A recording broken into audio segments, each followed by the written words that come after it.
Hello.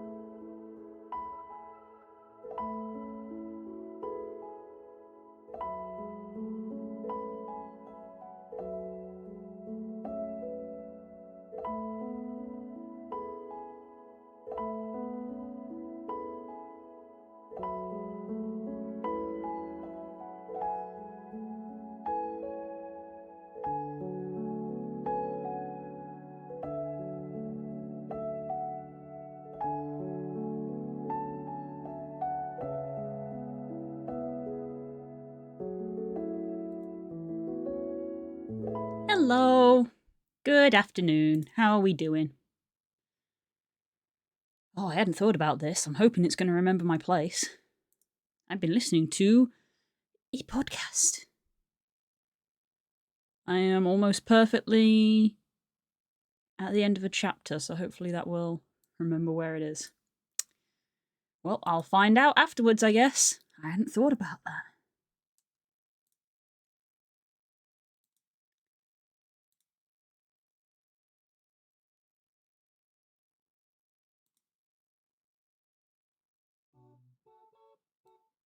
Alright, I forgot that was also really loud. Too much Japanese head, no work. Uh-oh. Uh-oh. There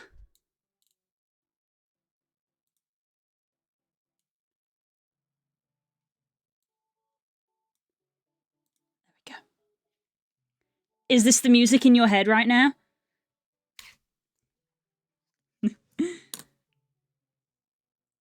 Ba-ba-ba. Ba-da-ba-da-ba-da. So much grammar all at once today. Damn. Damn.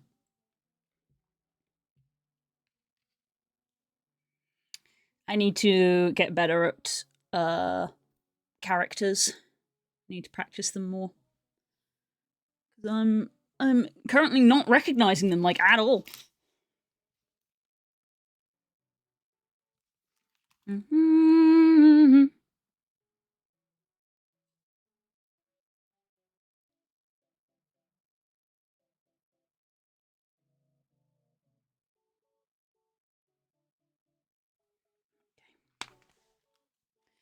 Ba-da-da.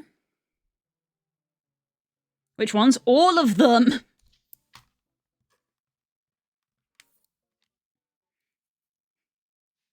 I don't know any.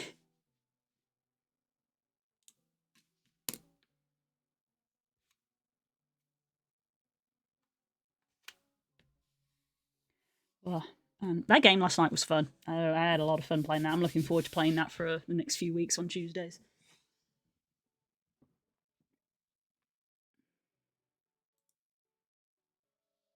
Okay. All right. I believe all of these have been given the okay, so I'm going to be lining today.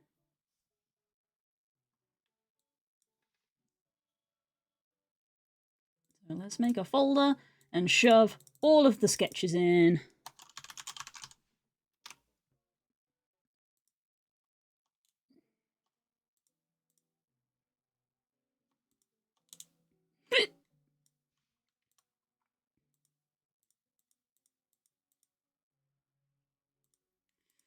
And I've got some mystery layers here. What are you? You are evidently nothing. And you are that little bit of scarring.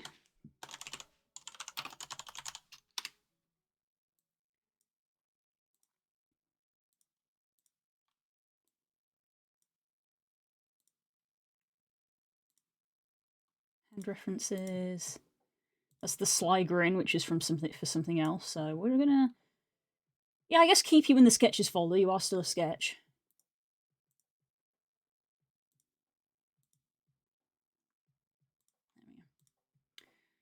Okay.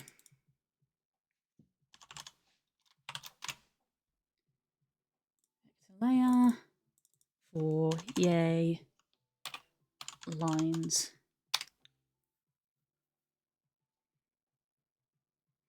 I sent it before, but I will send you the page you want for hiragana. Let's just focus that. You won't need it for basically all of the learning, so just mask that page to start with. Yeah, no.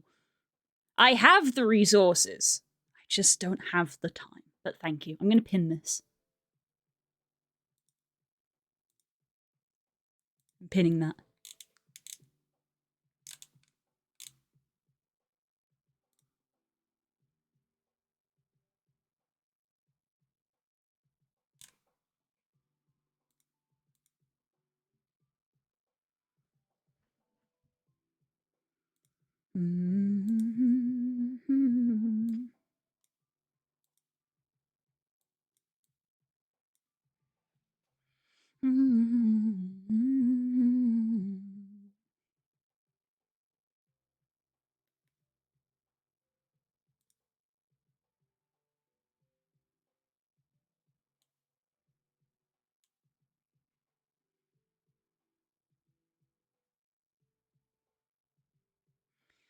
Well,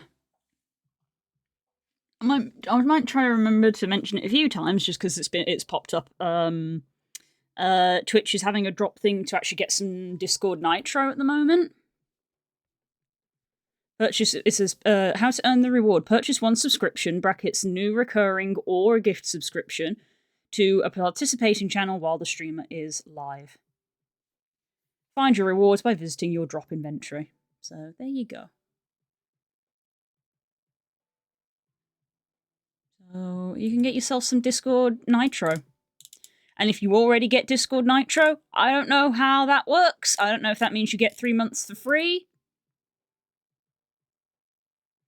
I don't know. But that's a thing.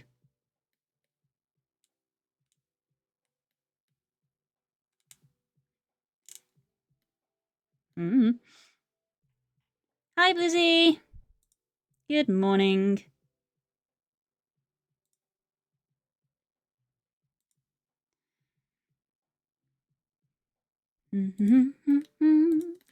That's enough of that for now, though.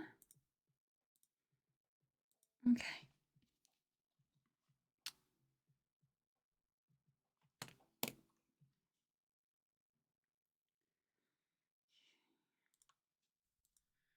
Which font do I go with here?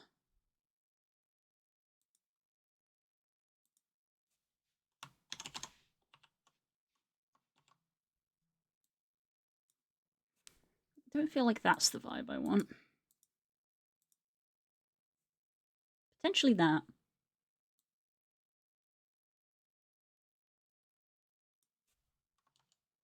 That one's not a bad one.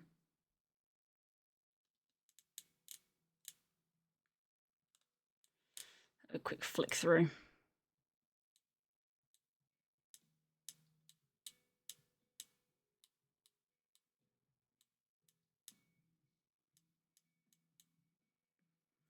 Hi, Cash. How you feeling today? Lovely to see you.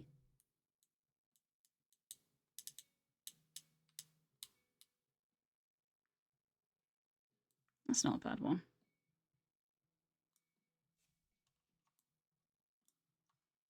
Although I may just handwrite it. The handwriting does have a good vibe to it.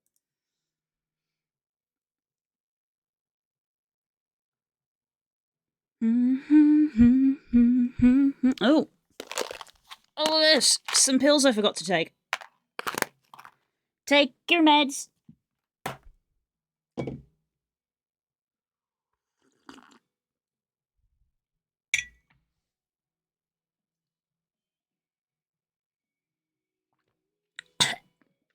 Ugh, big one. Take your meds.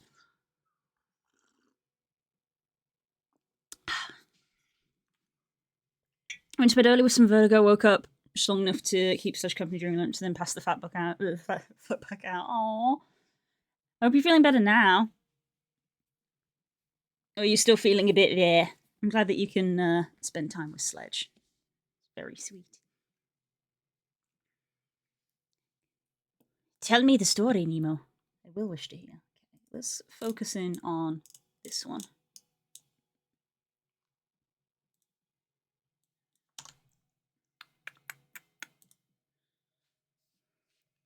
Seven? Maybe an 8. 8 thickness is pretty good. still kind of there behind my left eye, weird feeling like someone is pulling the nerve there. Ooh. Ooh. Body, why?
I need to make that smaller.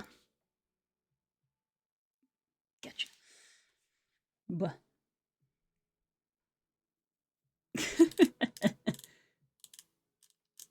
There's no pleasing some people.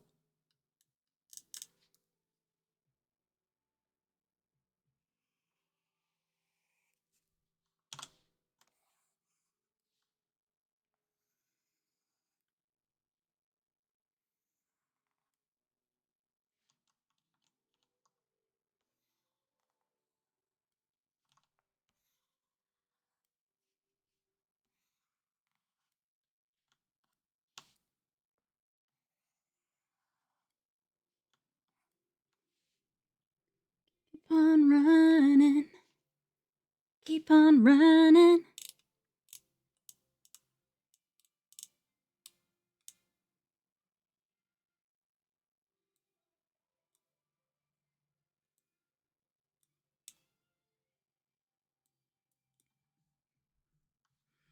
I read about this trans men getting ready to start their journey, went for a medical appointment, and there was some kind of mess up with the system. So the receptionist asked, "What are you here for again?"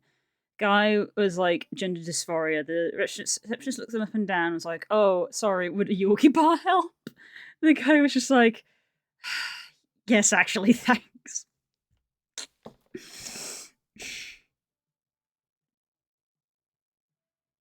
Uh-huh. The receptionist did indeed give them one. Mm-hmm. Yorkies are delicious.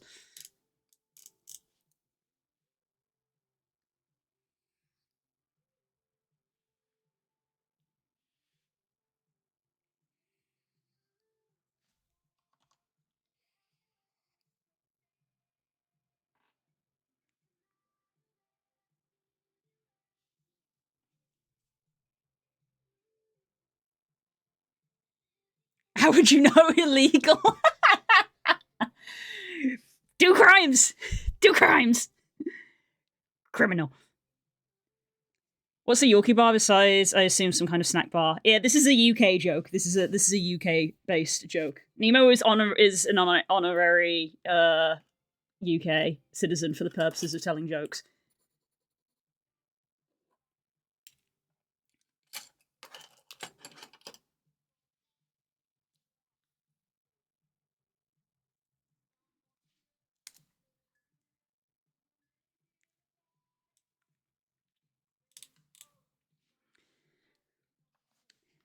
The joke is that for a long time, Yorkie had this entire marketing campaign about the fact that it was a chocolate bar for men to eat, not for girls. So the joke is that it was very gender affirming that the receptionist offered him a Yorkie bar because Yorkie bars are for men.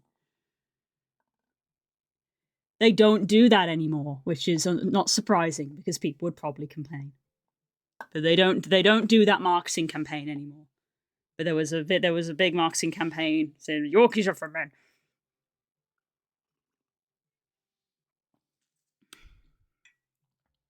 Was anything especially like unique about it, other than the fact that it was like really thick? It's a biscuit. It has a layer of biscuit at the bottom, but is really thickly covered in solid chocolate. And the idea was that you had to really sort of like to actually bite into it. It was actually really hard, just like really, really thick. It was very good chocolate though, because the UK has higher standards for their chocolate, and we use actual milk. It said "not for girls" on the pack. It even had an image of a woman with a cross through it, like a street sign. Yeah, it did. It did. That was a whole thing. But yes, they don't do it anymore.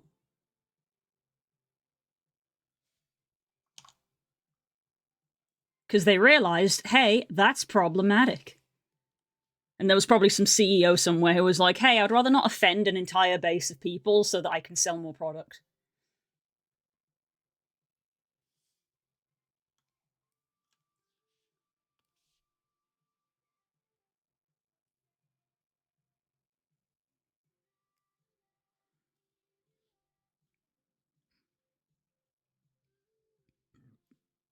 Same in Australia, the good chocolate, not the Yorkie bars, yes.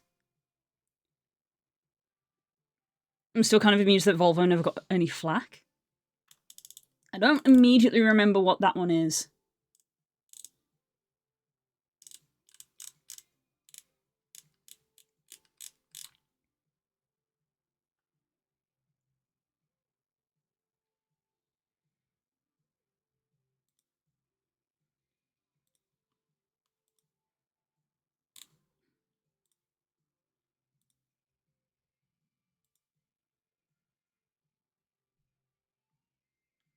The symbol for the company is literally the symbol for a male.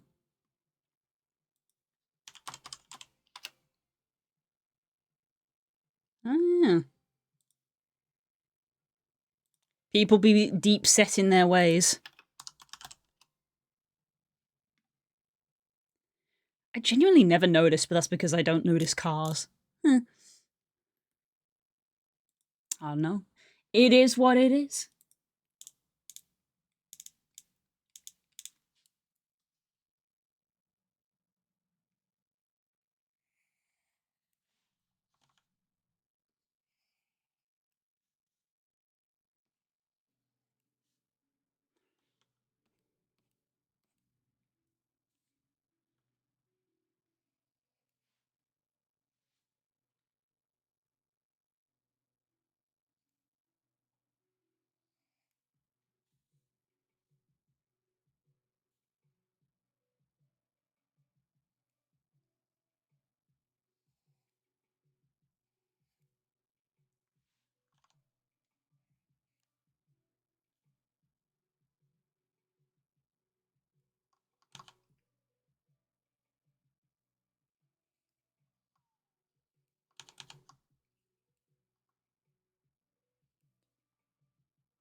It's also the symbol for Mars. That's true.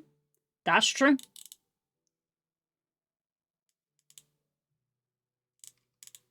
It's the symbol for Mars.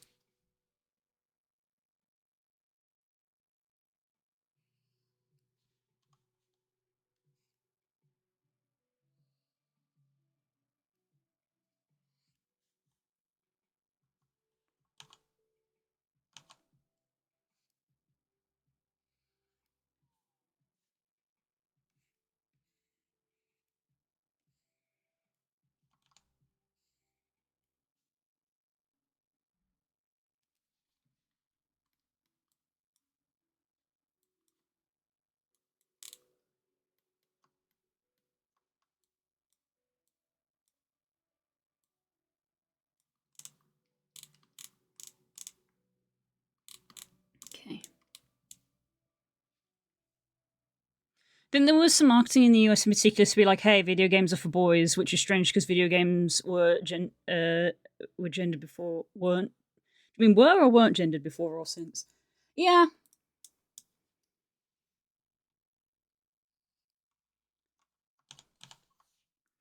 Oh, trust me, I went to study games design. It is male dominated.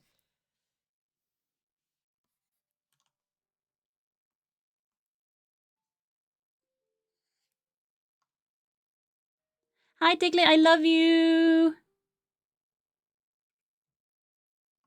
Wow.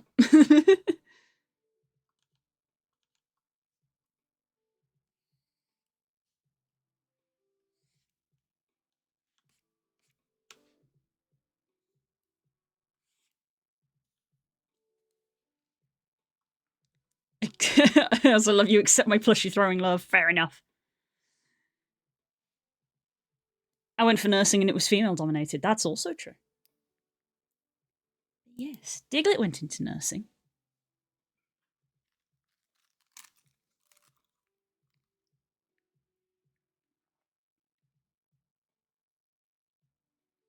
Diglett, I just remembered. I've done you a disservice because I didn't show you my acquisition. I have a friend.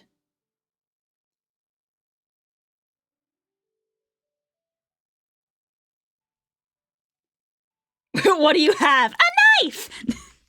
No. I have a Raichu!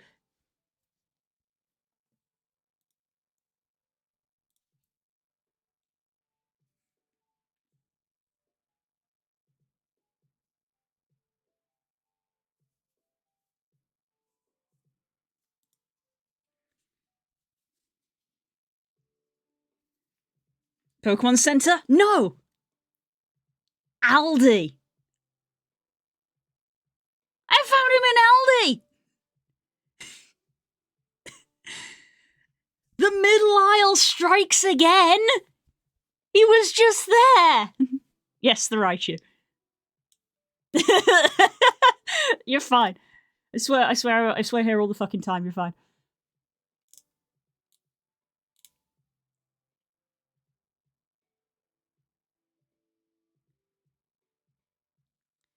It was so tragic how many of my class openly said they were there to try and land a doctor. Wow! Jesus Christ. Goddamn. I am leaving the house now to go to Aldi. Ew, land a doctor, right? Ew. Like they're fucking fish.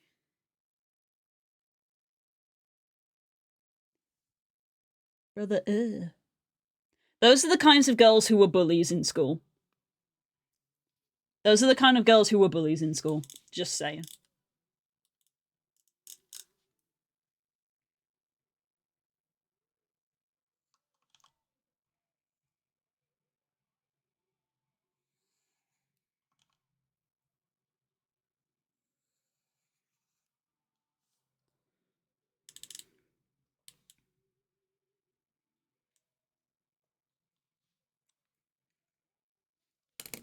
But yeah.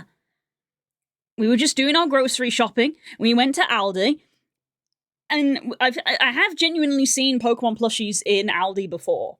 But never a Raichu. And yeah, there was just a small cluster. There was basically a basket full of Pikachu, go figure, a Gengar, we already have a Gengar, a Wailmer, and the Raichu. I was also tempted by the Wailmer. He was very round. I've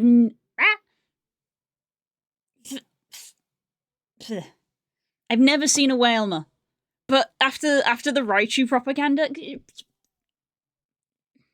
Stop. Hi, PK. After the Raichu propaganda, I was just immediately smitten. I just, one look, I looked at him, I picked him up, and then Spook is just like, "Do you want the Raichu?" And I was just, yes, I want the Raichu. So now I have a Raichu. Why is the sand glitching out? What are you looking at?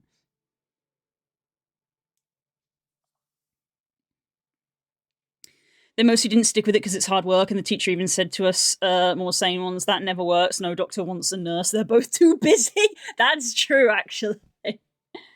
That's true.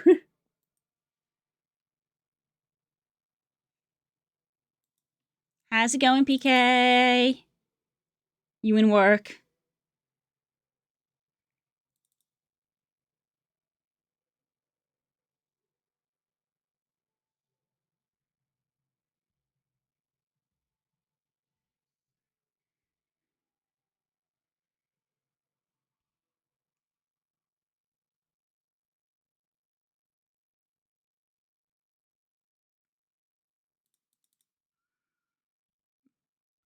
My eyes defocused then. I was just staring at my screen like I was going to click something.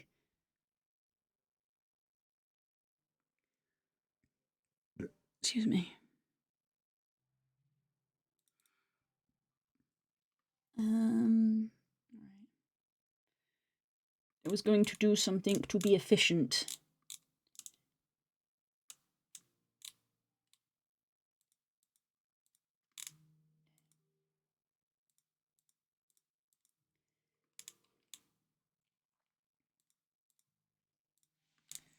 What we do is object mode.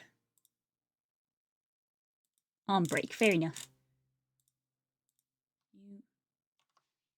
Grab you. And just put you in here. Whoop.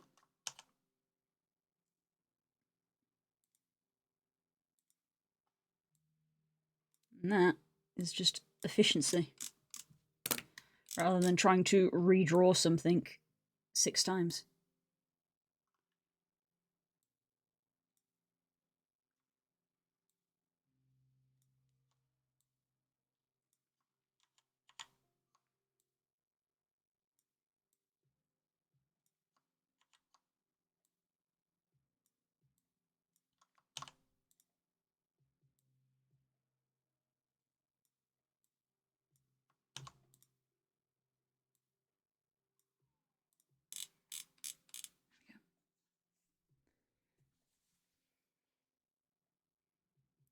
I got Artcom done of my booty and I was not prepared for it popping off on blue sky. So that's where I am mentally. Amazing.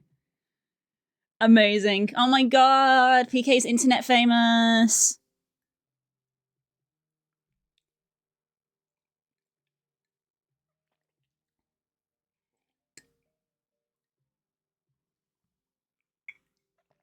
I also work in a female-dominated job, and I used to get "you're a man, it's your job to X," until I politely telling people to fuck themselves. Yeah, basically. Same, but reversed. As a girl in gaming.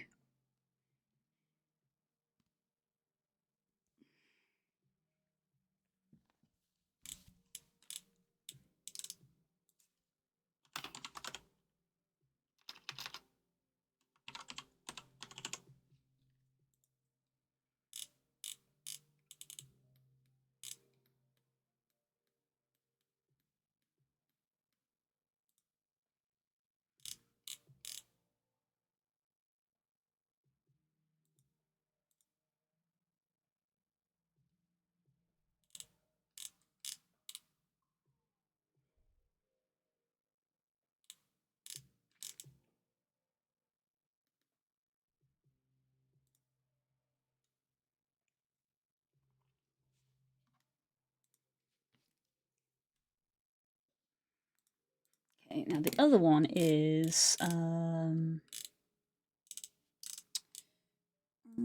grab you from the little guy.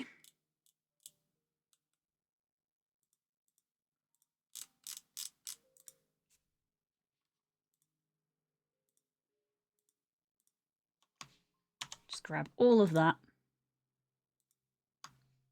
Paste it in there.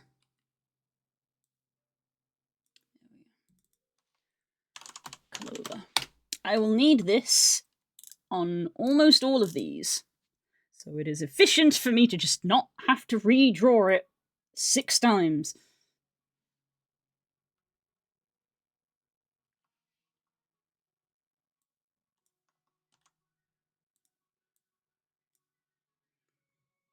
Okay, let's duplicate that.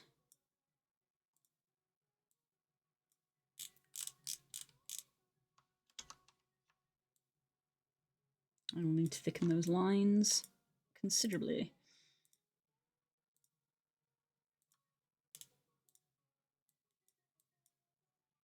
That.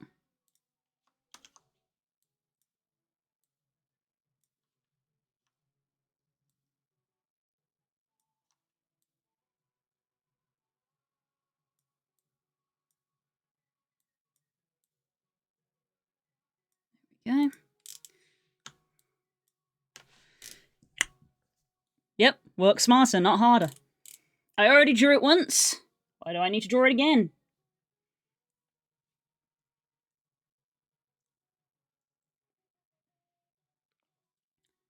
I'm often asked if I could be the one who yells or disciplines a student, even though I have huge patient tolerance and I don't see the issue. Wow. Wow.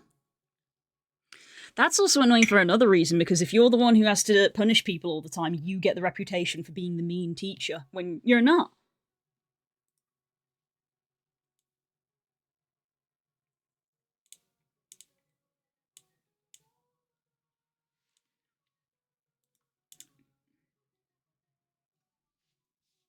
I think I do want to make these a bit smaller.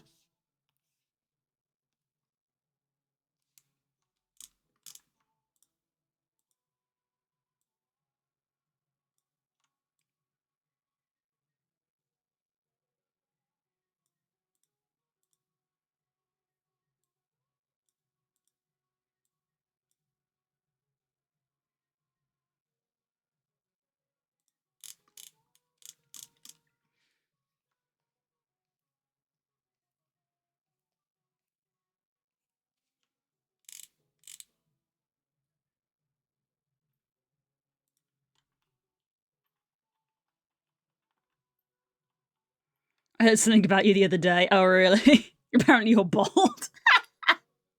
They were there for that.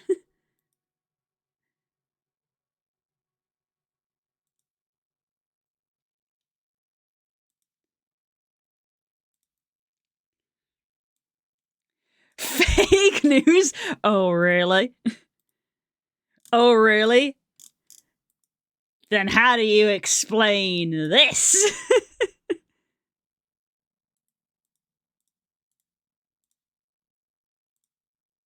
And how do you explain this? Bald! You look like you're holding a tube. Holding a grown tube.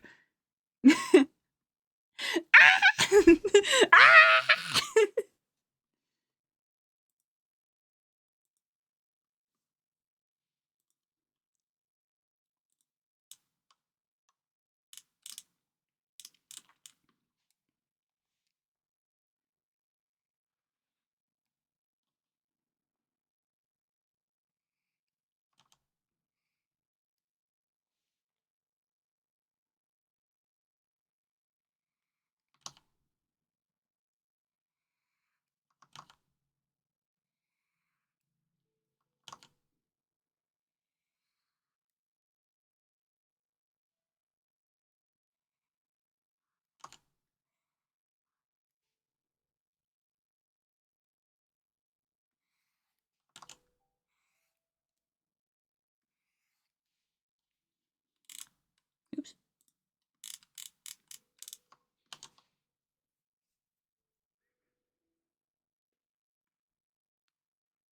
Just because you're not dead anymore.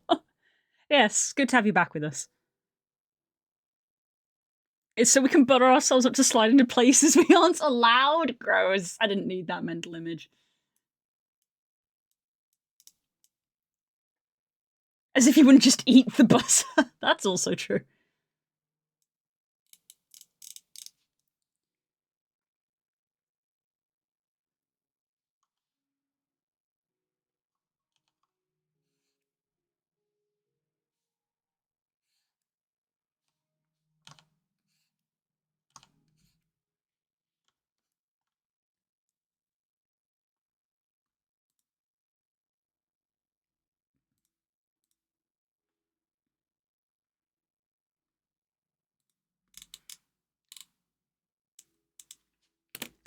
PK. I don't remember if you saw.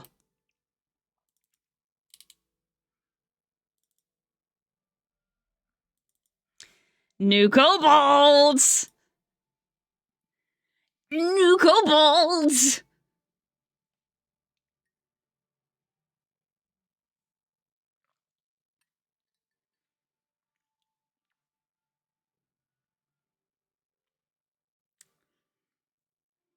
You may have heard of them. This is who me and Spook are playing in the game that Rosa is organizing.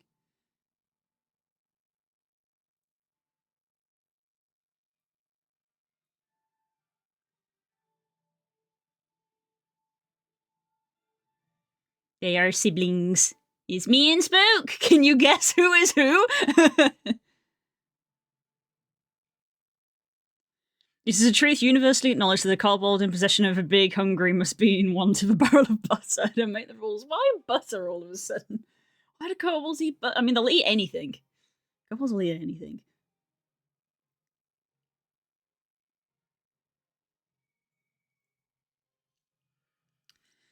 At the moment, I can't decide which color palette I like. I can't decide if I want them to be the same or different.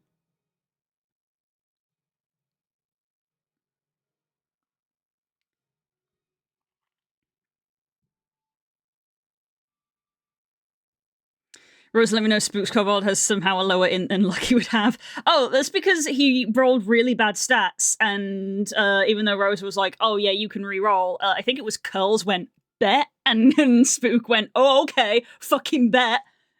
And so he took the low intelligence. Most people wouldn't eat butter on its own. That's true. That's true. Yeah. I can't decide which of these color palettes to go for. So, yeah. They're both the idea is they're both meant to be black with red markings, but obviously, in general in art, when you describe something as black, you don't make it pure black. It is a very dark of something. This one, if we look at the color wheel just above my ears, is very dark on the blue spectrum. This one is very dark on the red spectrum.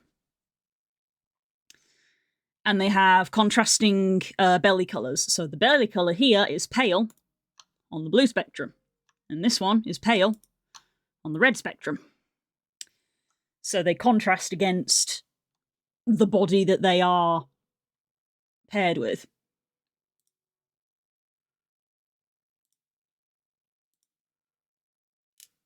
So if I tried swapping them, you have a character that is very blue. You have a character that's very blue, so that makes it generally a colder character. So I like the warm colors. That's the thing of like this one has a cold top but a warm underside, whereas this has a warm top and a cold underside. So they're like in inverse of one another. Should we reclassify PK as a kobold? Amazing. And then if I take this and put it on this one, then this one is the warm tones. But then it starts to look more like it's a brown kobold more than a black kobold, to my eyes. That's when that feels like we're starting to stray into they're brown, not black. But I can't decide. I can't decide. Unsurprisingly, I do like the black, quote unquote, that has the blue tone in it. And I think generally, when trying to make blacks look blacker, they do put blue in them. In general. So now you can see in comparison, this one looks a lot more blue. So I can't decide. Yeah, these two reds are very similar, so the reds don't matter. I don't think matters too much, but that is kind of like the main accent color of they both have the red eye markings, because that is the type of lizard that they are based on. They are based on a red-eyed skink.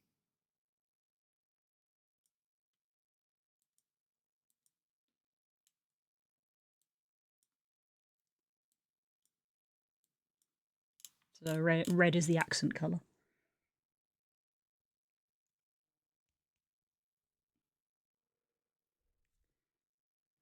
I had a horrible idea, Queen T, but kobolds. That would be good. I like the difference between the two, honestly. At least they're being played as a duo. Yeah, because this is just like base colors, and also because they are D&D characters, unlike some of my furry characters, they will be having clothes and armor put over the top of them. So this was literally just to try and establish skin color. They're both rogues, hence the darker palette, but my one, which is this one, is they're both rogue scouts, but spook multiclassed into fighter. Whereas I'm pure rogue scout, and the way I describe a scout is as a ranger rogue. It's a rogue, but it has like nature and tracking and things like that.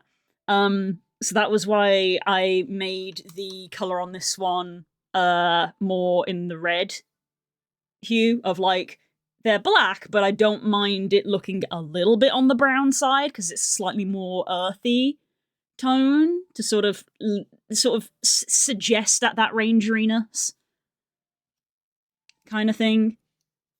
But as I said, when I paired it with the more sort of red toned underbelly, it was too brown. I felt that was too brown.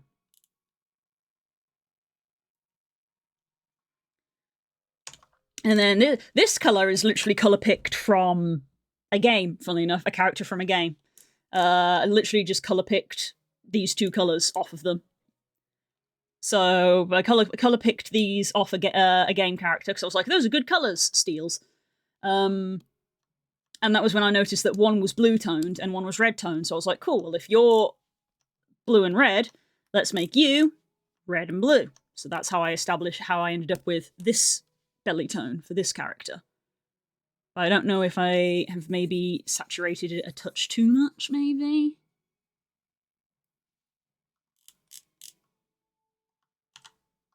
I don't know. Colours are hard. Colours are hard. Blue isn't the blue one. They both have blue on them. They both have blue on them.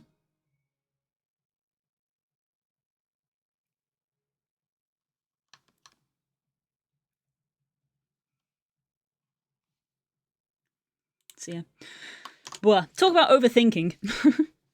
Yeah.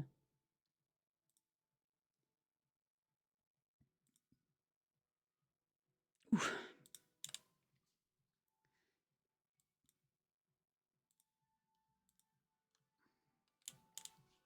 So yeah, Kobold.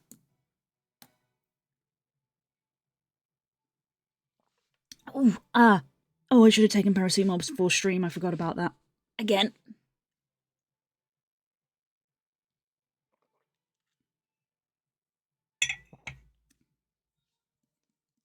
More reviews, BRB. I thought you were taking a break.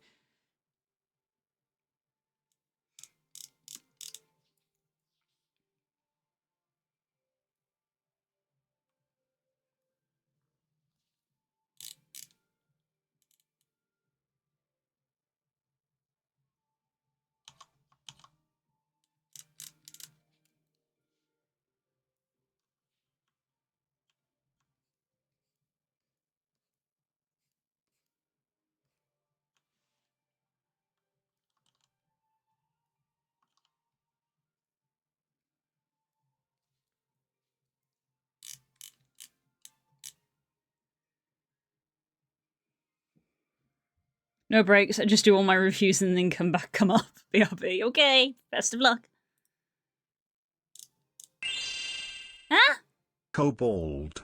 A kobold! Thank you for the bits.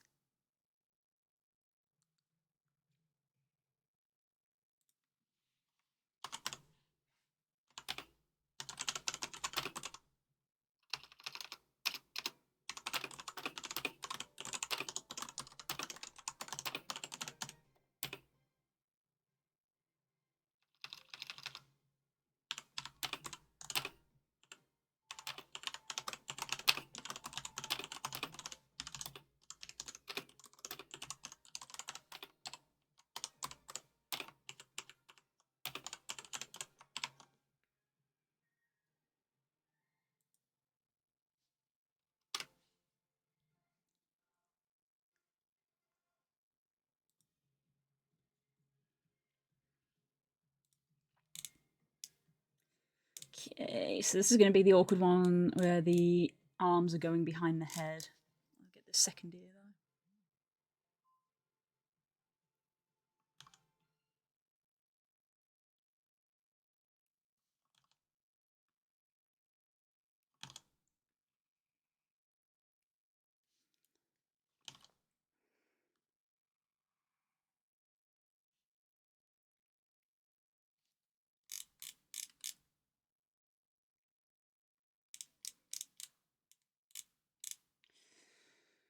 Hello, Jay. Good morning. Time for an appropriate greeting. How are you?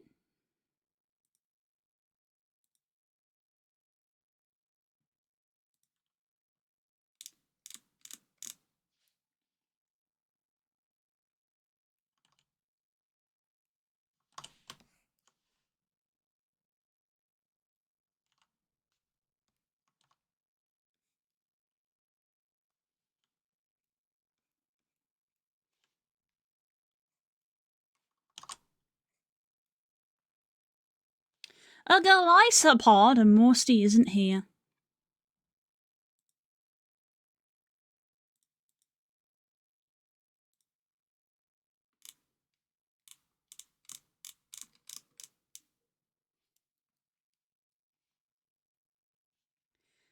Yeah. In very typical me style for this one, I was like, this is going to be so awkward to draw the hands. Let's just go for something that's like really cartoonish rather than trying to go realistic.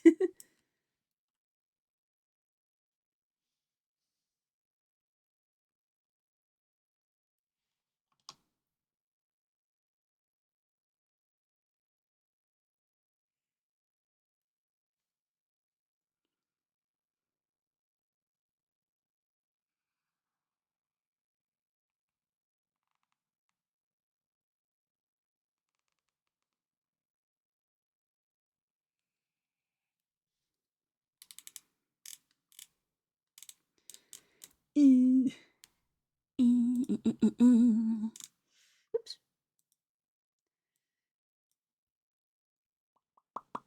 Pinch. Move that around a little bit.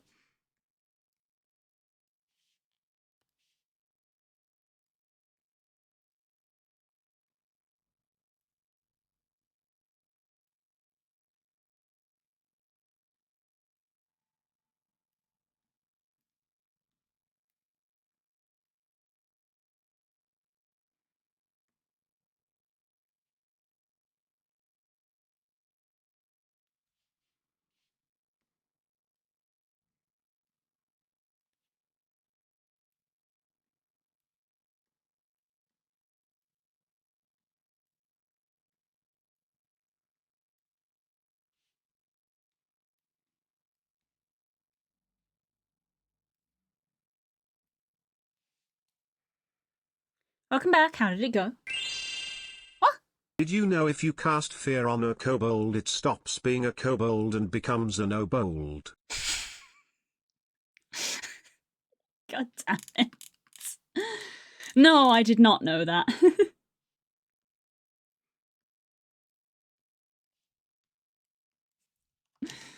Ugh.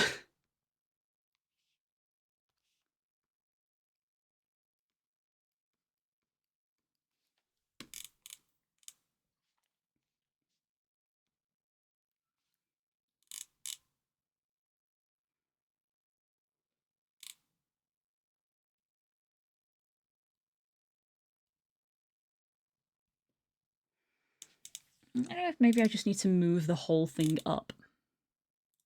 Maybe that's why it's just looking a little on the odd side.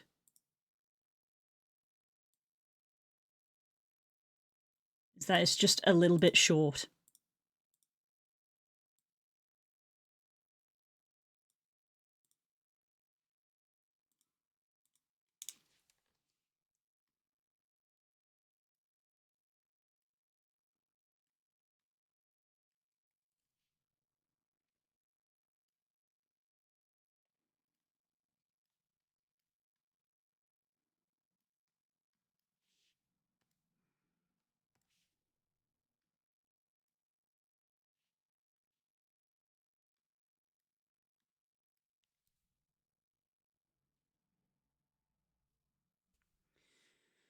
You know what?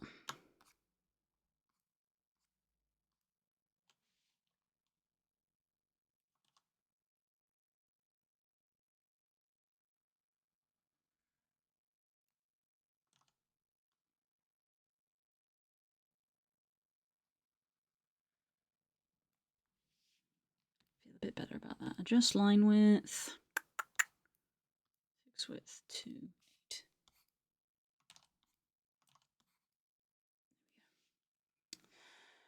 Connect.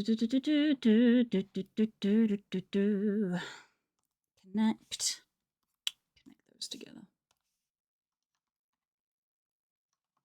Good.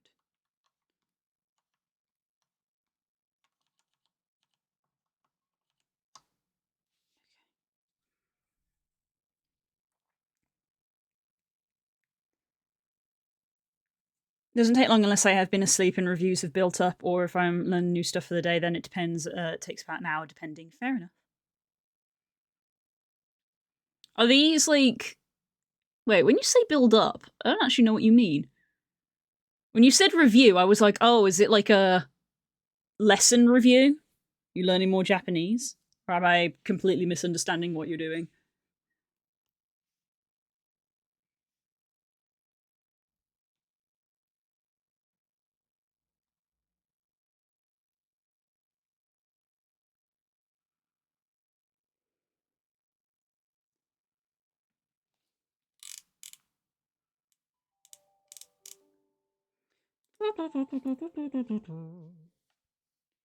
Yeah, because when you because even if they've got little arms because they're a kobold, when you hold your arm up, your elbow is like at your head. So yeah, so that arm probably did need to be longer. Maybe should be even longer still.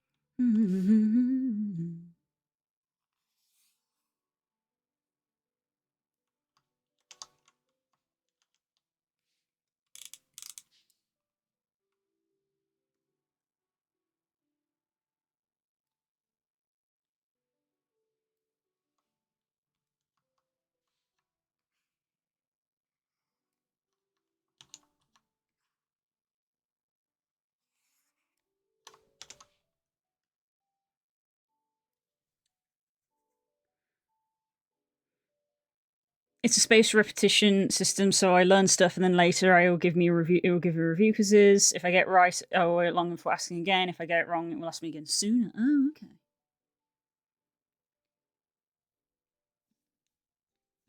The idea is to slowly force info from short-term memory to long-term memory. Ooh.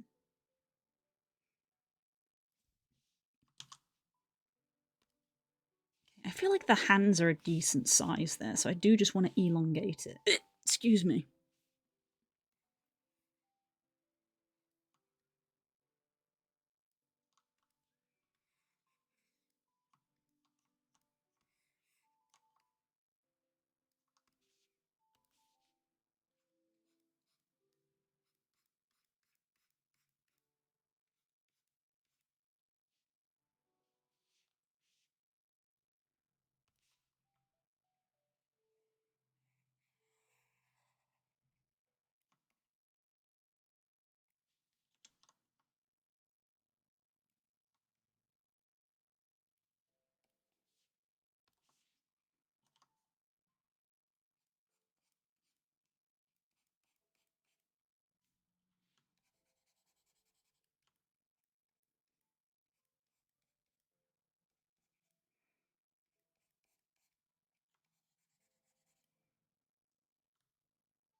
You laugh when you lie.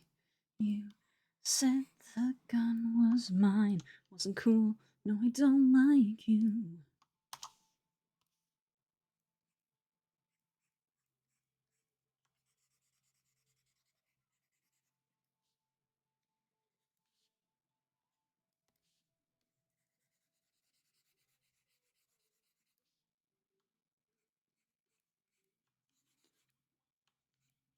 The problem with drawing stuff like this is that I am not a good point of reference because I have fucked up joints.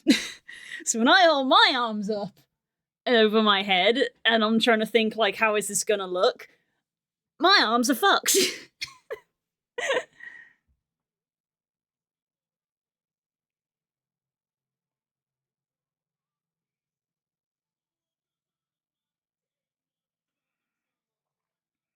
I only asked one on the hour, however. If I have been asleep for, of course, several sets of review questions can stack up. 3 questions it waits 3 hours to ask me again will be bundled in with ones they asked me an hour or so. Of course, it won't ask me the same question twice in one quiz, so ideally I want to do it as often as possible there. Understanding how the shoulder attaches to the upper body and how the arm is supposed to extend helps, but also stickers are simplified. That's true. That's true. I already said I was simplifying the hands.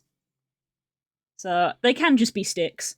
I'm too busy like trying to think about like the muscle of like, you know, here and then like the muscle that's going to be on the upper arm here, but they can just be straight lines.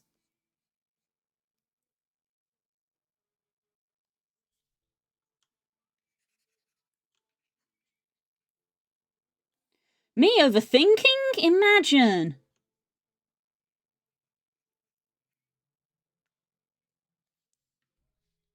How does my arm look? Bad. Bad. Oh, thank you. Yeah. Yeah, elbow is like around ear, but not quite, but we're dealing with a kobold, so they've got littler arms. So yeah, it's like I did need to move the arm up. I do feel like it was too low before, so I think moving it up was the correct choice because originally it was like down here, so up here is a little bit better.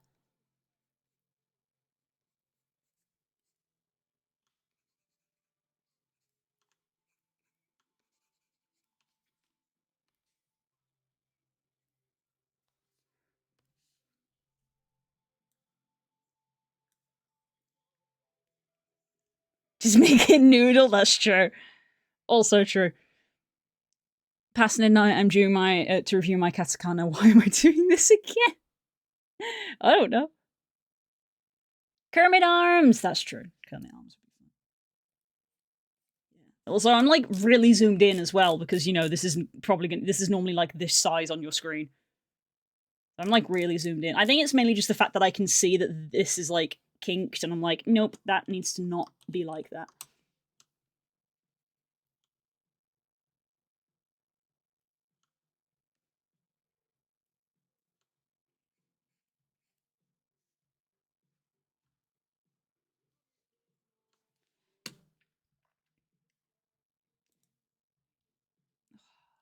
Arbs are tubes confirmed. That's true. It's all tubes. Everything is tubes. Tubes and ports and sockets. I think I need a new one. The story ends. How the story ends. I kid you not. There is a photo that literally Bod took of me at Confuzzled a couple of years ago. And it's a lovely photo. It's great because I'm like smiling. I'm looking directly at the camera. I'm smiling. I'm having a great time. But it's just really funny because it's literally me like leaning on a table that's in front of me. You know, if you think of this as like my body and stuff. And literally in the photo, my arm is like this. And that's me like resting my holding my arm straight. That's me like leaning on the table with my arm straight, except because it's directly front on. They're not straight in the slightest. Yeah, double joints and hypermobility. I can't say it's great. It fucking sucks. It fucking sucks. Ugh. I have it in my legs as well. I have it in my arms and my legs. Which is why my legs hurt so much. Arms, it doesn't hurt so much because my arms don't have to support my body weight. Which admittedly is not a lot, but it's still my legs hurt. But yeah. Yeah, my legs do the my legs do the thing. Yeah. You center of gravity. And yeah, it's from the front, ever so slightly bowed.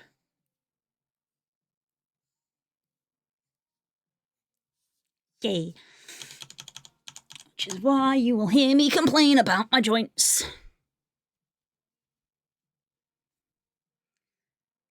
I'm like, I know it is literally almost like a cliche of like, oh, you hit 30, but it really was. It really was like I hit 30 and a switch flicked and it was like, hey, all of this is gonna start hurting you now. And I was like, oh. I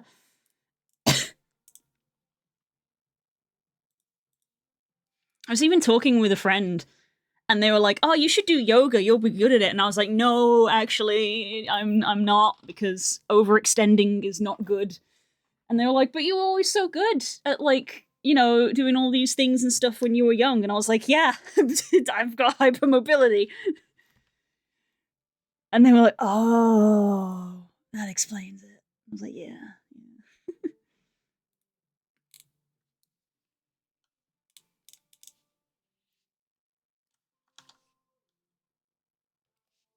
They hold their bloom, and we are falling, falling.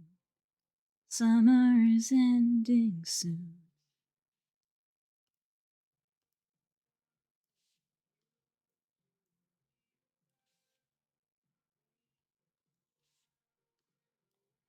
That's why it was fun when we were visiting Rosa and Mersh. You were there, PK, and it was you, me, Spook, Rosa, Mersh, and I looked around and I was like, wow. Between us, we've got 1.5 functioning legs. That's bad.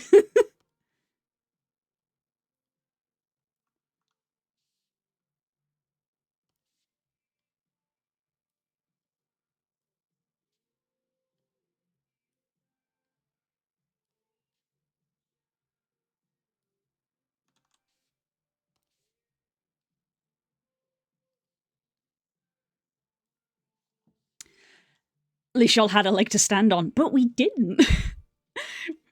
We didn't though. There are 5 of us. We've got 1.5 functioning legs. That's the problem.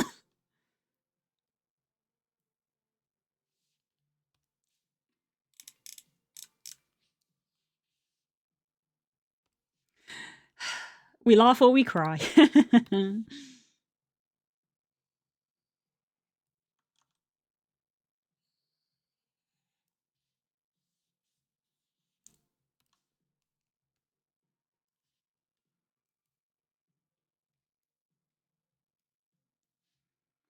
It's not my fault y'all can't share the leg. I know, right? Imagine.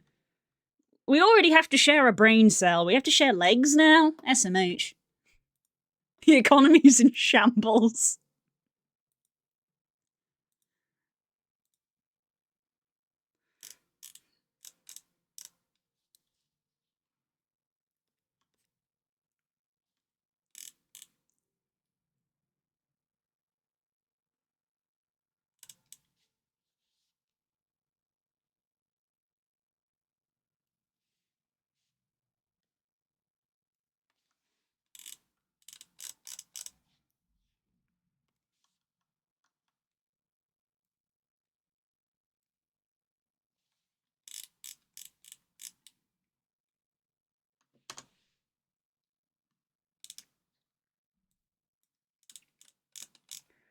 Okay, let's go down to a slightly thinner brush and paint these in.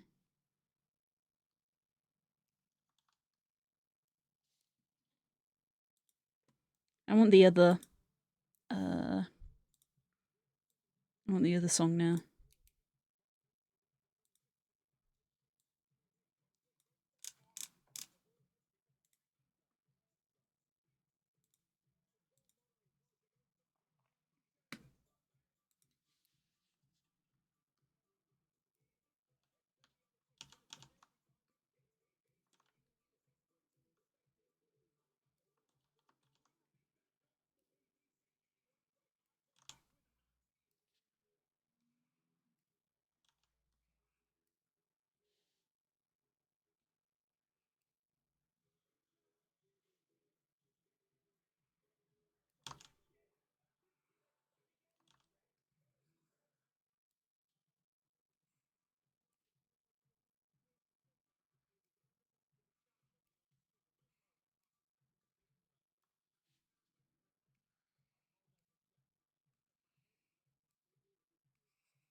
You seriously, Pierre, go tuck him in for a bit till he passed out. Aww, cute.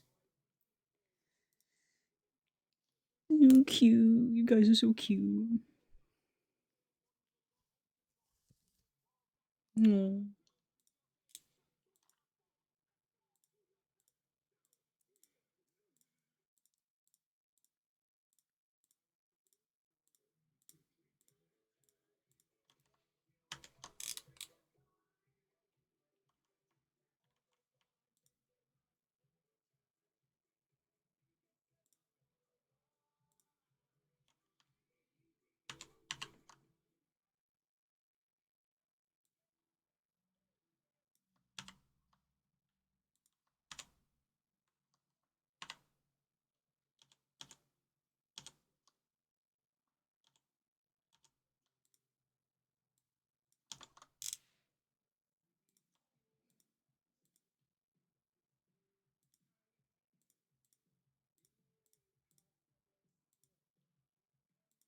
I think this song is my current hyper-focus song. I'm listening to it so much.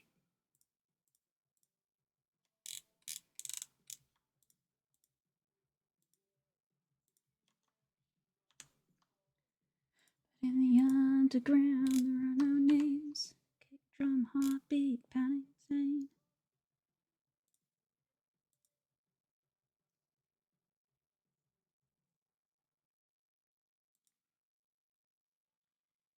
Closer to me.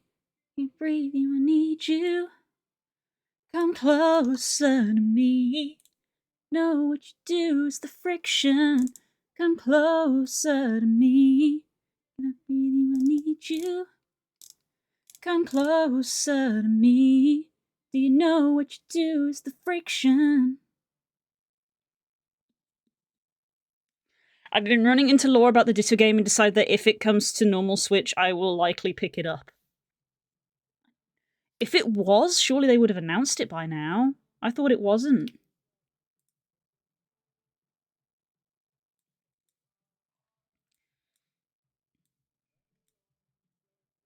How are you on battling with an orange? I'm good. I hope it was an honourable battle.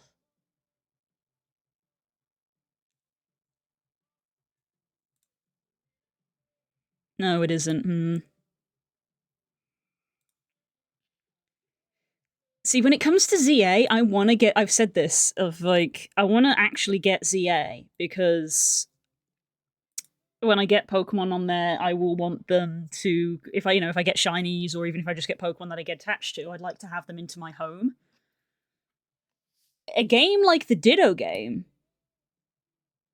as you would presume, would not have such interactions of letting you send things to home. So, I don't know. If it was available via other means, then probably wouldn't say no to that. If you're picking up what I'm putting down. Don't know if such a thing would be available. Probably a bit soon for that.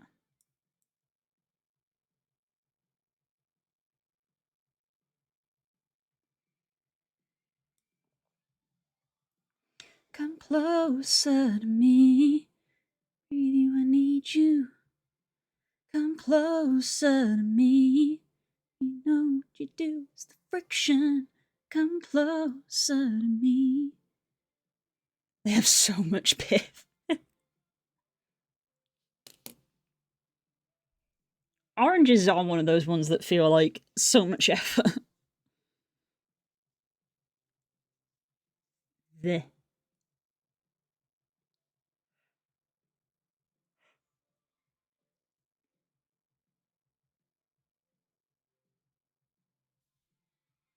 wonder if there is a Switch 2 emulator yet.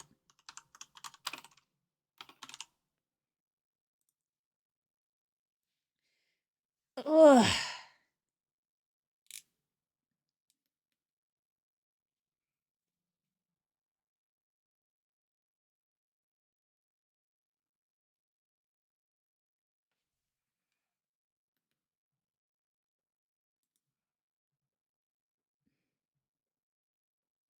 An itch in my ear.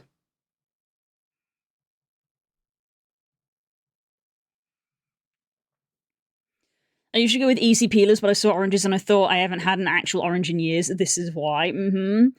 Honestly, I feel like actual oranges are probably better tackled with a knife. Rather than just trying to do it all by hand.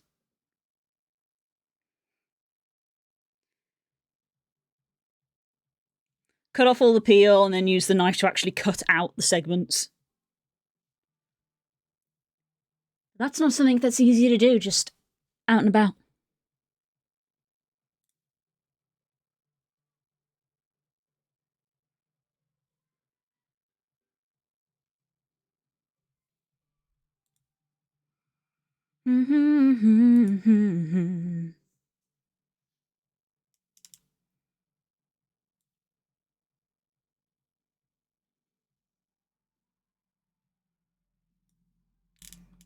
I feel like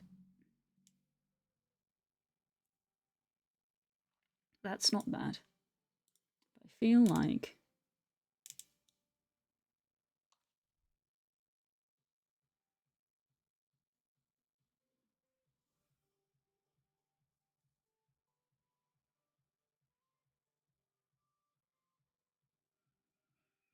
to double check, you can transfer Pokemon to ZA, but if you do, you can't transfer them back to other titles. Interesting. Oh, probably because the mechanics are too different, probably. They're probably too different. Cause it isn't like you can't transfer to Let's Go, you can only transfer from Let's Go, I believe. And I don't remember how it was with Legends. I don't remember how it was with Legends. Because Legends did have a different battle style, but it was still compatible. I think ZA is too different.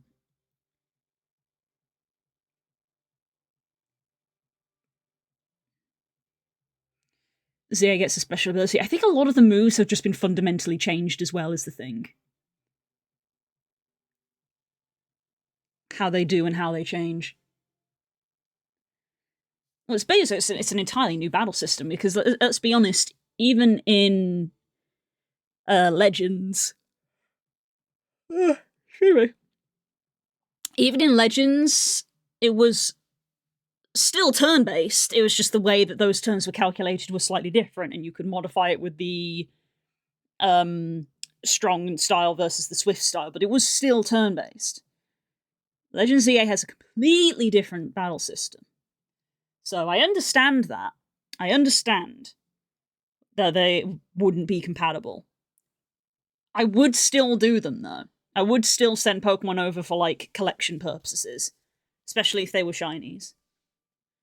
I probably wouldn't send... If there was any Pokemon that I have in my home that I'm really attached to, now knowing that I couldn't send them back if I sent them in there, I probably wouldn't. Like, part of me was gonna potentially send the shiny that you gave me, the Fletchling, who's now a shiny Talonflame, because Talonflame is in that game. But if I can't take them back out of ZA, probably not going to do that. Which means I would probably try to shiny hunt another one.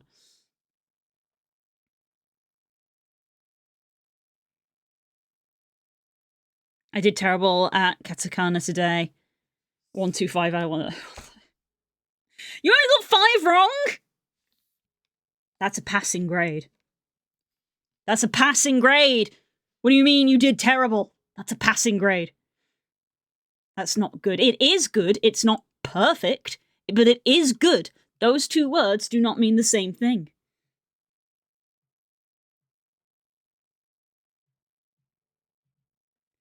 It's like missing a letter of the alphabet. Cool, you got 25 out of 26. You're learning a new language. You're learning a new language. You're not going to tell off a 3-year-old because they forgot the letter Q while they are still learning. They are learning. Be kinder to yourself. She grabs you and shakes you. Be kinder to yourself. That's my friend you're talking about.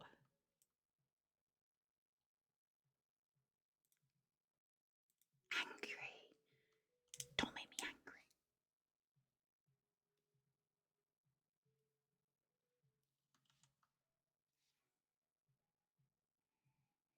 It makes sense my katakana is weaker since it's not used as much, I suppose. I will take that. Be kinder to yourself. That's my friend you're talking about.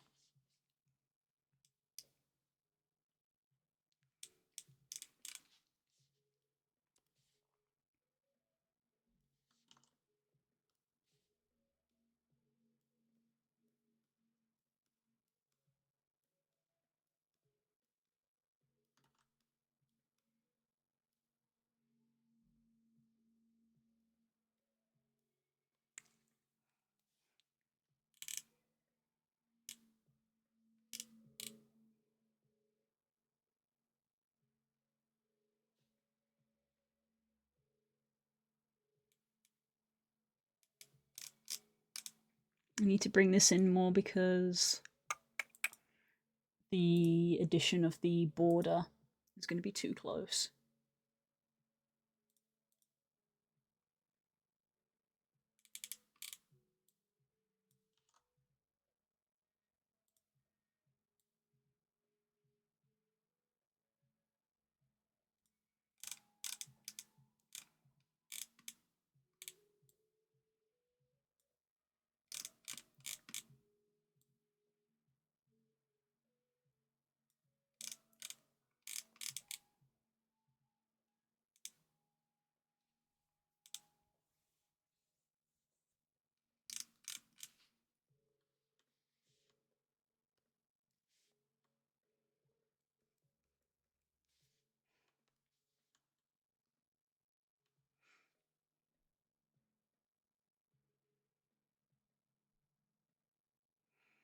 I'm not sure I can even beat the final stage in Celeste Forget the Golden Berry. Hope, however, did it, and I'm very proud of them. Yeah, she's amazing.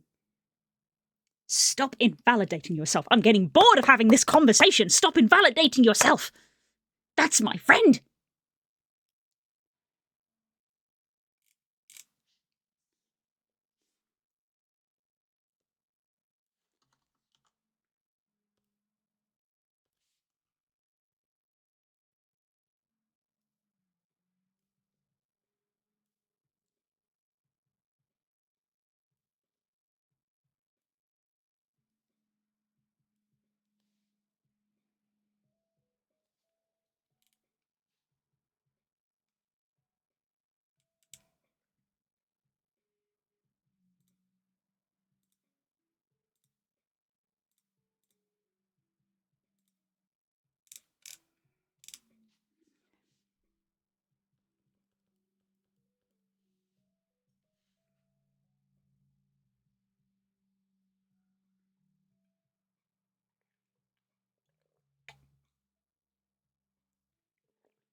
You just remove this for now because I feel like perspective wise, this needs to be like flatter.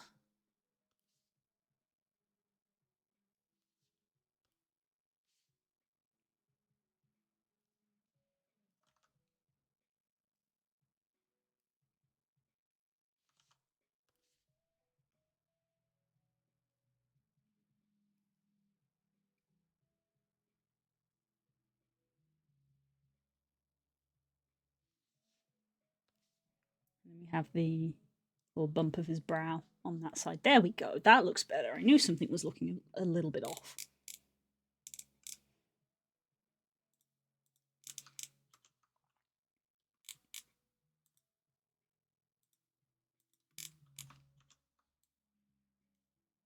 What the hell?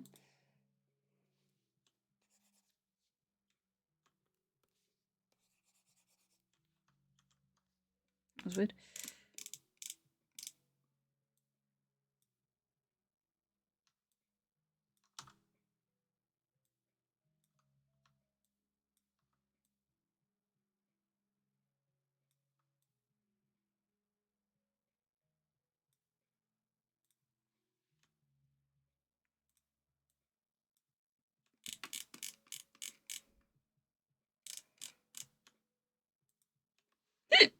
Excuse me.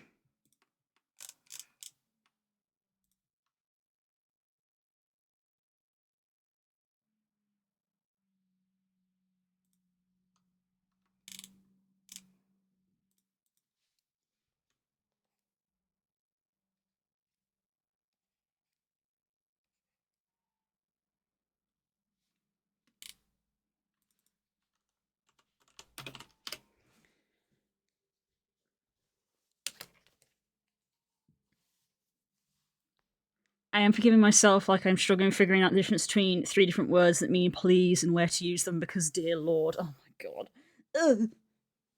Ugh.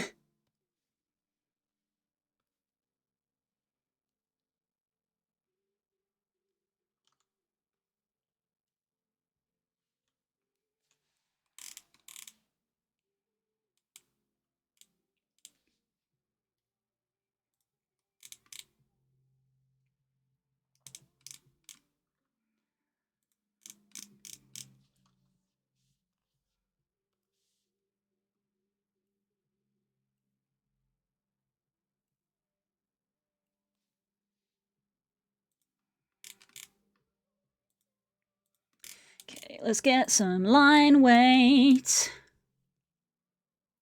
I don't know where Hope is. Hope is probably in class. Or on the way home from class at this point.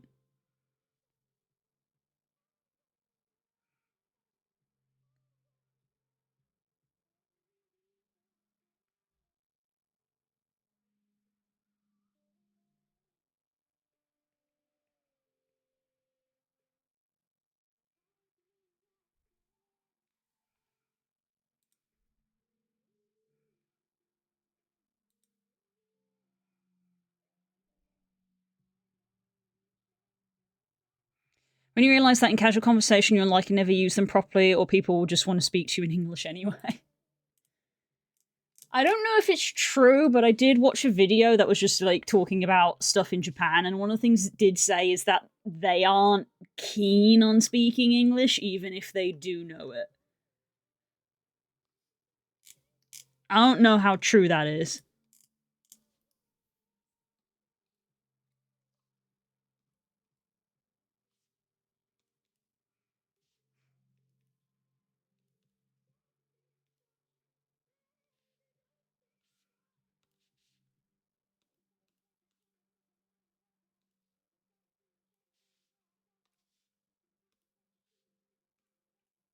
I don't mind.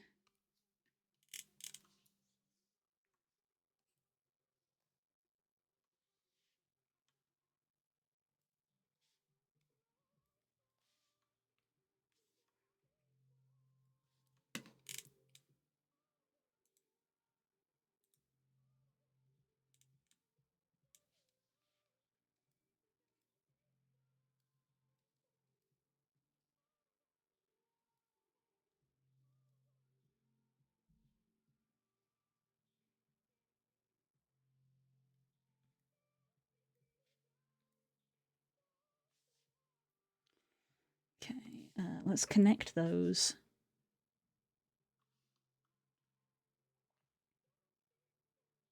Baby, don't think twice.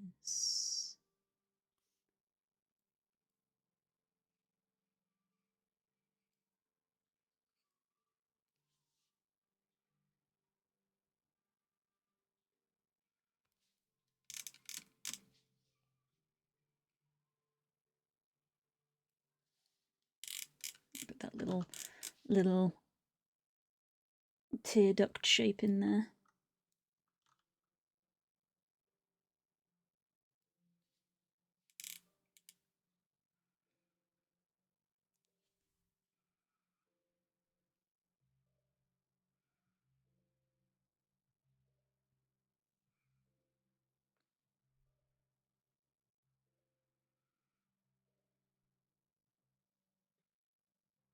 I've heard multiple times that people like to use English-speaking foreigners to practice their English on. Oh, open to being proven wrong, however. I don't know. I don't know. There's so much misinformation, and people will like have an interaction and then assume that interaction is the norm. So they'll just say a thing and be like, "Oh, people behave like this," and it's like, no, just the one person you spoke to acts like that. They will often confuse loan words for English. That's true. That's true as well. What a mess.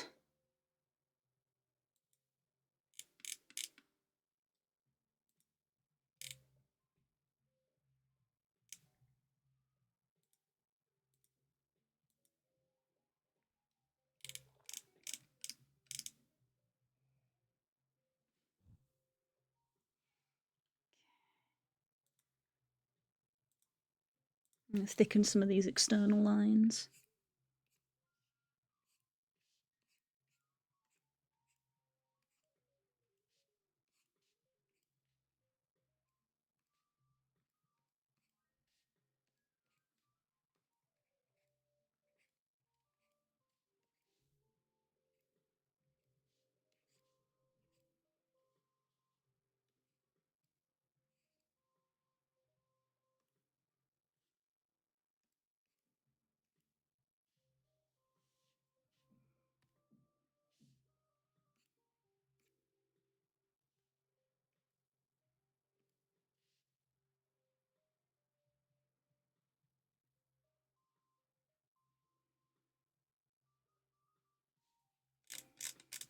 Mm-hmm.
Loanwords can probably get you saying notone means notebook, sumaho means smartphone, so it's not always very obvious, although an important one for visiting will be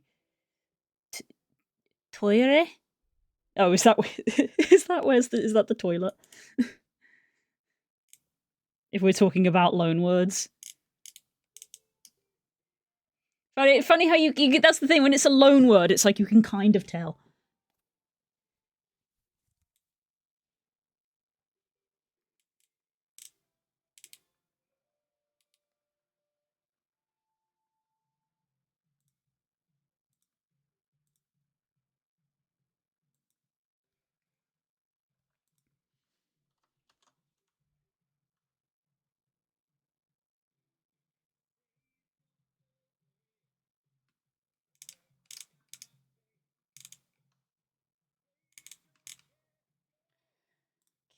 I'm gonna put some color on this and see how I feel about it.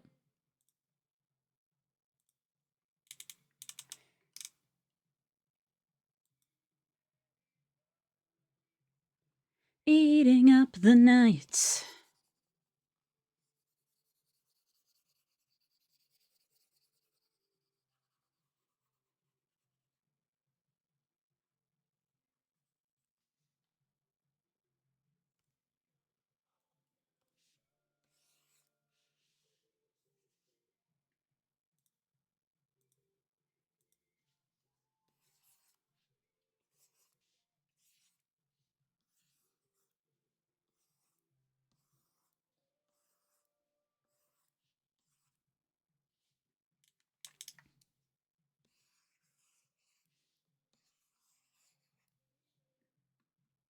That worked well.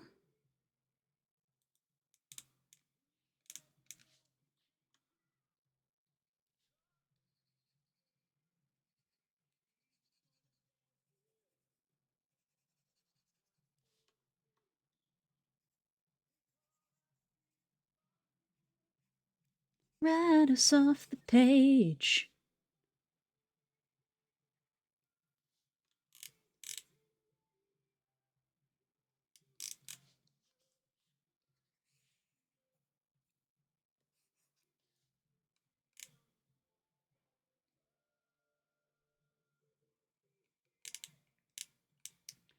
Built this city on rock and roll. Built this city. Okay, I feel like that needs to come down.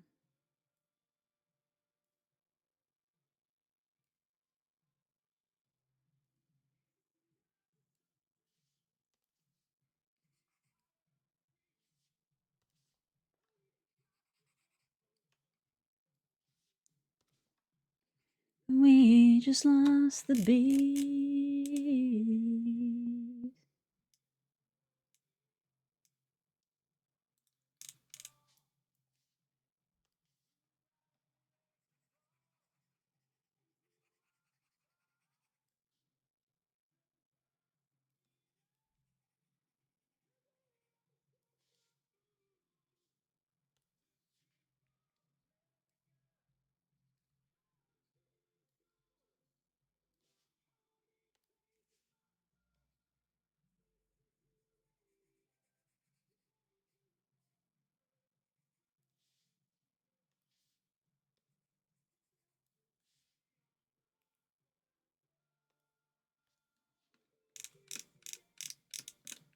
Why is this one pixel red? Why are you red? There we go.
Thank you, Grandma. We don't loan words, we steal them and then tell you fuck yourself when you say they aren't.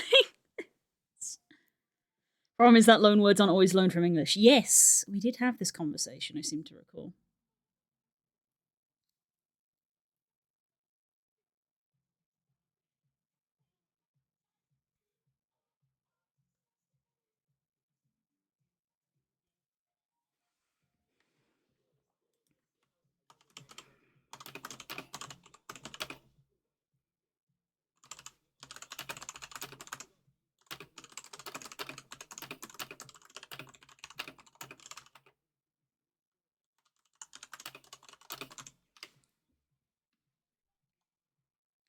Short. Sure that guy is. When you were born, everybody thought that you were just a head, but then the doctor said, wait. Tiny short ass baby got a tiny little itty bitty body and I hate it.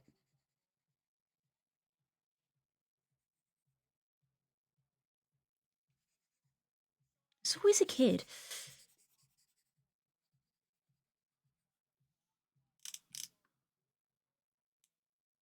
Body's just lying there, right? Right. Don't.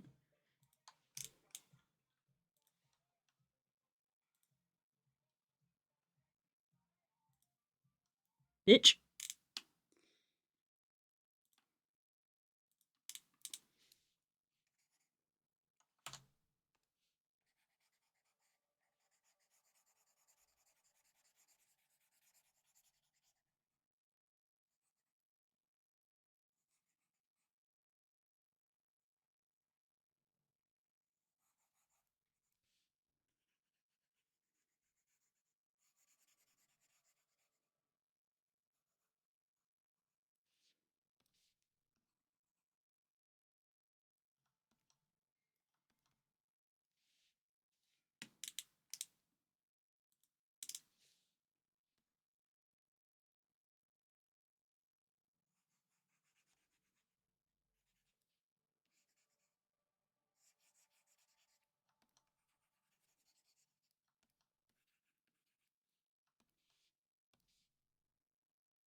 me take the airbrush.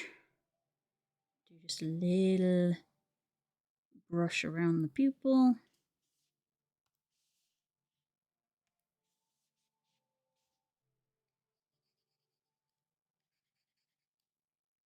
Uh,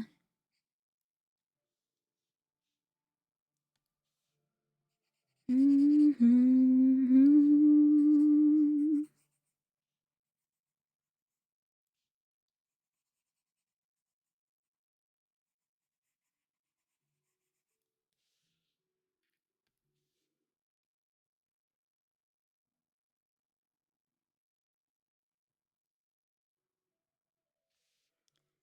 Been made aware of some cool Pokemon ROMs that I want to try out. It's probably going to be a holiday break thing. Because guess what? Blue doesn't have time right now. I'm starting to feel like I've got too many things I want to do on the holiday break, and I'm going to get decision paralysis and do none of them.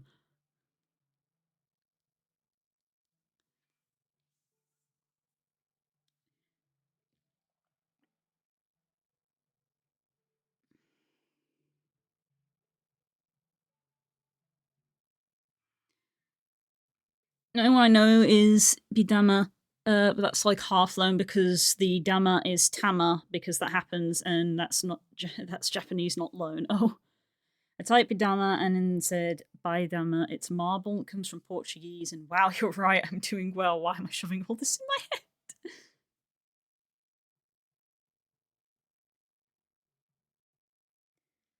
Kind of shows my mental process that I'd rather stab somebody than cast a spell on them because spell is easier to track than a knife. What? What? It depends what universe you're in.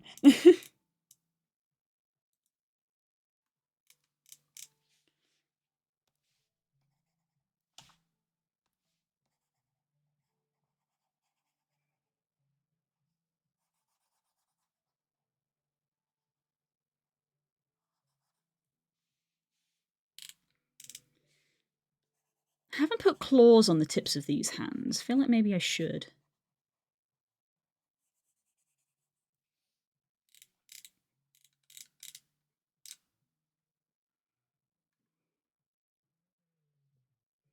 It's funny, but he does look odd when he doesn't have his markings on. Funny that. But yeah, let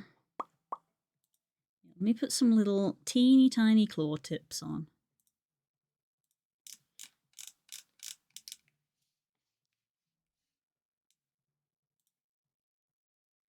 Gotta be careful to not go too close to the edge.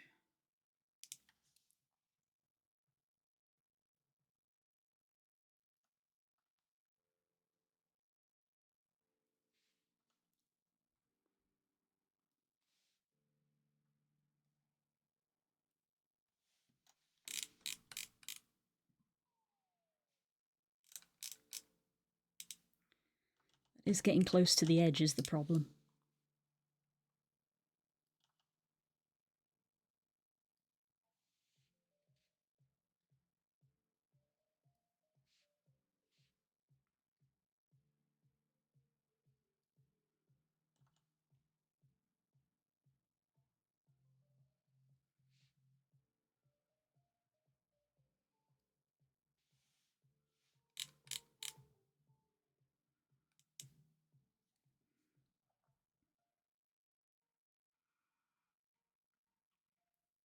A simple Arcana check can tell you what kind of spell did a thing and who might have cast it, whereas there isn't exactly a roll that can give you that information from a stab.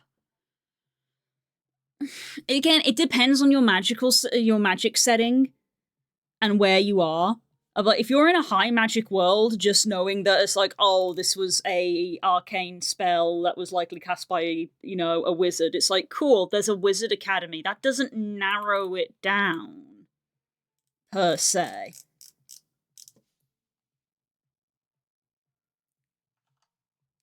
It depends on setting.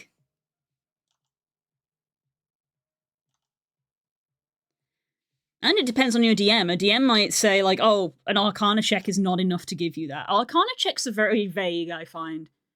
Some DMs will give you a lot for an Arcana check, but I've also seen DMs who basically give you nothing from an Arcana check. Arcana is not doing an Arcana check is not a free identify spell.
Literally skirting the edge of that by a pixel.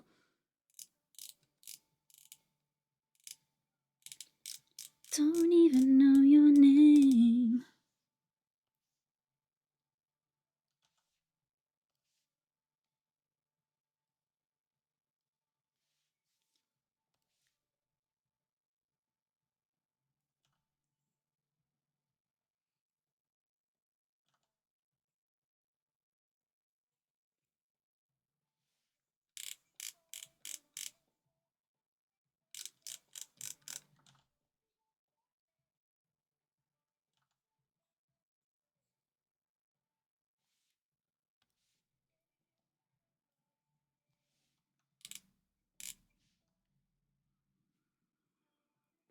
A medical check can say multiple stab wounds with a sharp, well-maintained blade. Blood splatter and proximity implies a dagger or a small blade. Angle implies the attacker was most likely right-handed and about half a foot shorter than the victim.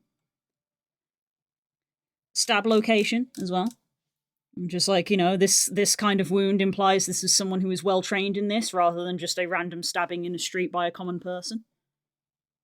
As I said, it depends on your setting. If you're in a sci-fi setting, fingerprint tracking would exist. When you're dealing with fantasy, it's difficult to just apply this is how this is, because it can depend.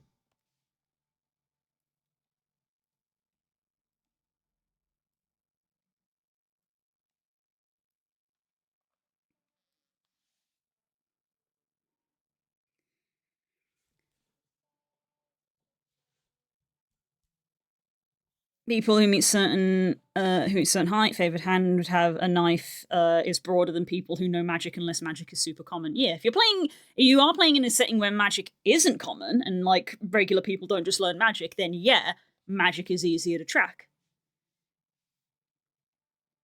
But like if we're in a high magic setting, kind of like pop of like there's magic people everywhere. It's like mm-mm.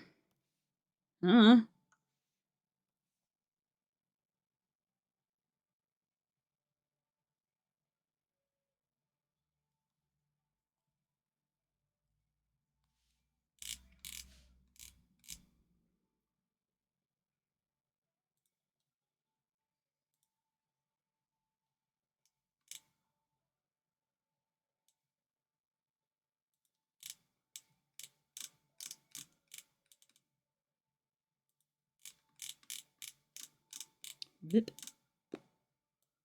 Much zooming in and out. It's a fun topic for discussion because like I like the idea of like to sort of like take core side of also being like sometimes casters have like their own signature, which can also be fun. Because it's always fun when the DM is like, "What does your magic look like?" And it's like, "Ooh." So like, yes and no.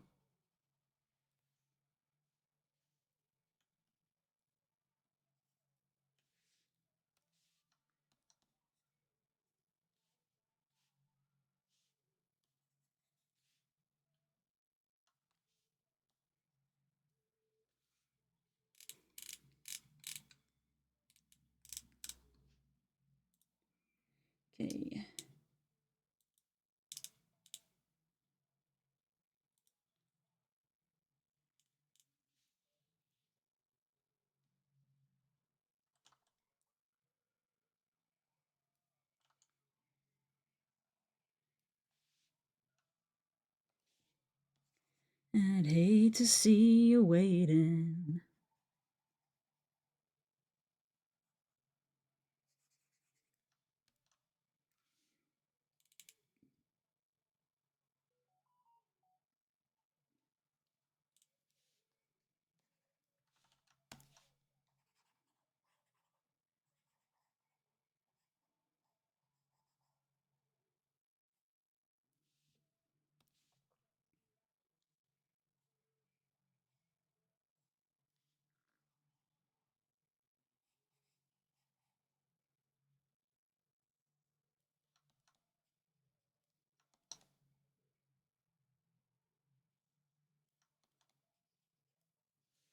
Never come down.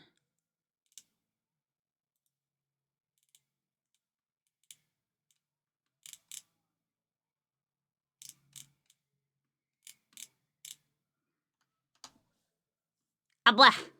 Abla. Abla. Abla.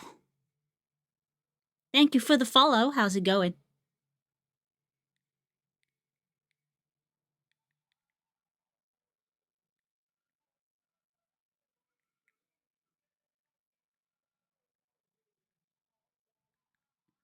Add ideas for a campaign for magic generating a cast system.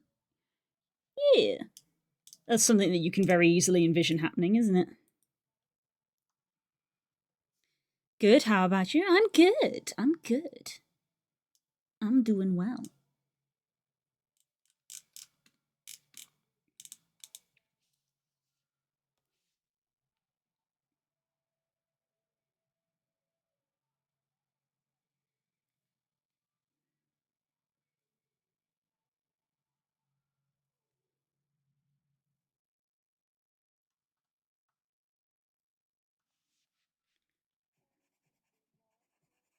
Okay,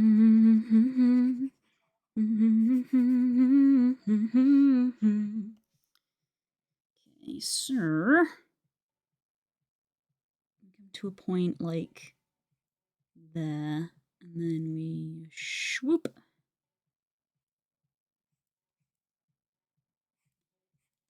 Love really see. You still wanna see me.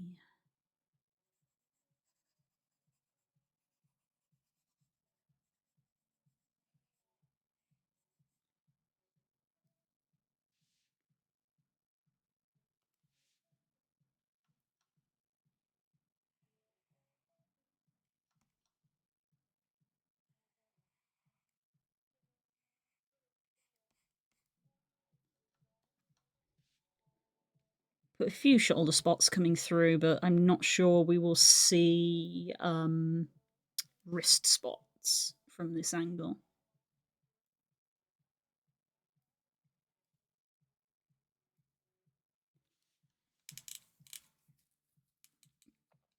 Okay, so face spots is nose pattern, earrings, the eye patch, scarf.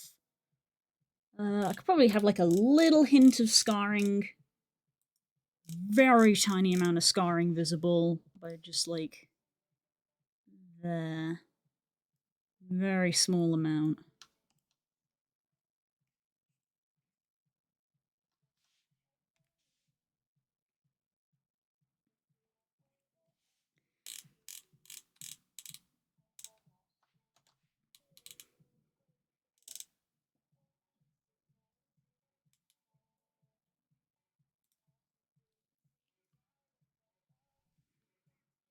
As it comes from my background and interpretation of magic, magic is done through the weave, and altering the weave leaves a lasting effect that if you know what you're looking for, aka an arcana check as casters can see / modify the weave, you could track it. That's me. For me, that's you're letting arcana checks do way too much. I agree that you can. I would agree that you can check the weave to kind of see what has been done, but not with an arcana check. You need to be way more specific with that. You need detect magic, you need identify, which your average person cannot have. The average person cannot just roll a d20 and see the weave. You need to be better than that. There was that one person who was using a divine favors to not dice 0, had her consumed by ants. Yep. Something like that doesn't leave a lot of evidence that God didn't see that coming. Nope, that's definitely a turn up for the books. That's a turn up for the books. Again, it depends on your DM's interpretation, because even if you're just taking something like base D&D in the weave, the DM might say, no, the weave always bends back into place, even after it's been disturbed. So it's like, if it's been long enough, a spell will always just sort of like, and the weave will go back to how it has been. So it's down to interpretation.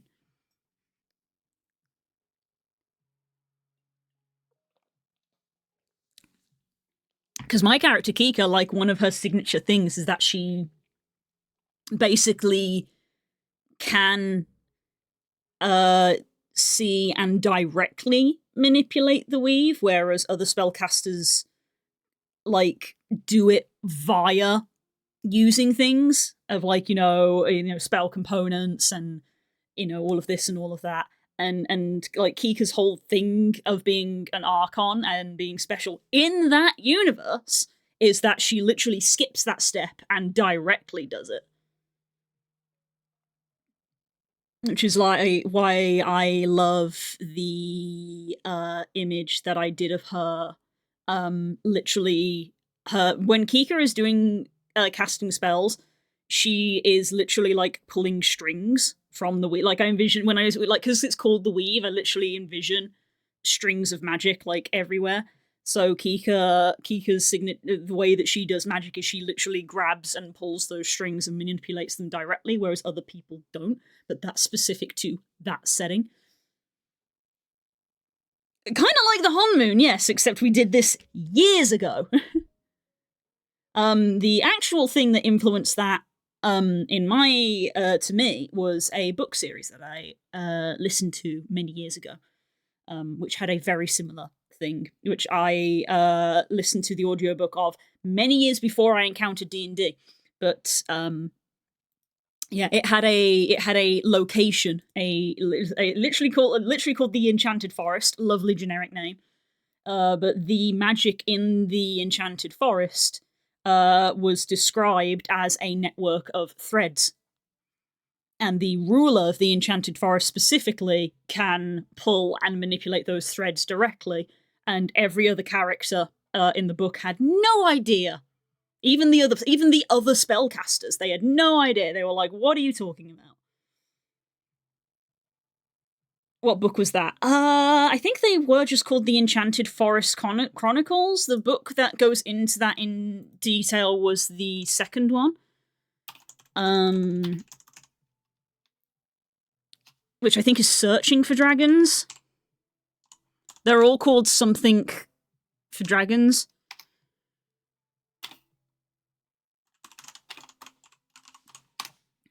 Yeah, the first one is called Dealing with Dragons.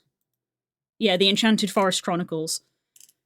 The first one is Dealing with Dragons. Searching for Dragons actually has the Enchanted Forest appear and is from the perspective of the King of the Enchanted Forest, so he is the one who can see the magic threads, and he literally manipulates them by literally grabbing them and pulling them. Only in the Enchanted Forest, and there's a whole like section about how he leaves the Enchanted Forest for basically the first time ever, and when he takes a step out, he's like, where's all the magic? And it's like, that's not how the rest of the world is, that's just where your little bit of the world is. So yes, there's Dealing with Dragons, Searching with Dragons, Calling on Dragons, and Talking to Dragons. I have not listened or read to Talking with Dragons. I still have not finished the series. But I think the last one might be on Audible, so I might finally actually be able to finish that series. It's a good series. But yeah, that's the inspiration for my magic system, fun fact. I should really forward it to Das, so Das can hear and understand basically what it is I'm envisioning when I'm describing things. But I made a piece of art. Go figure.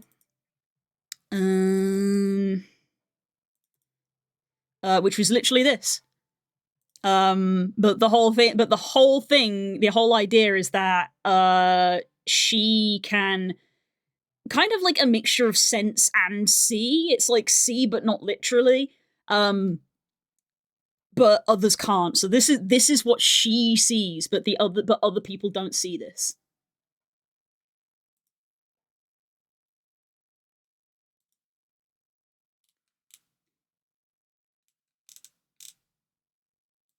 So they just kind of get like, oh, she's just waving her hands, as spellcasters do. It's like if you were a well-educated spellcaster, you could tell that Kika's magic casting is probably a little different from normal. If you're someone who doesn't know anything about magic, you would probably look at her and just go, there's a spellcaster waving their hands like spellcasters do. So yeah, hers is, that's how her does. But that's literally for that setting. So it's one of those things where it's like, if anything, Kika is the expert who can look at the weave and be like, something weird has happened here.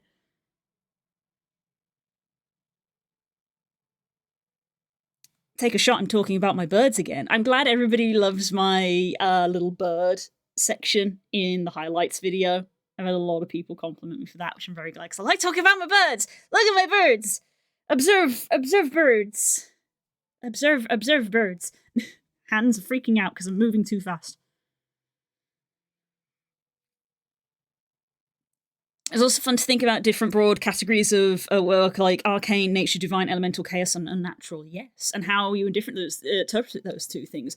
Here's a fun fact: literally, our two main DMs, Das and Curls, fundamentally have those differently, because base D&D considers nature magic from druids to fall under divine, I believe. It is a branch of divine magic from the nature gods, but it still falls under divine.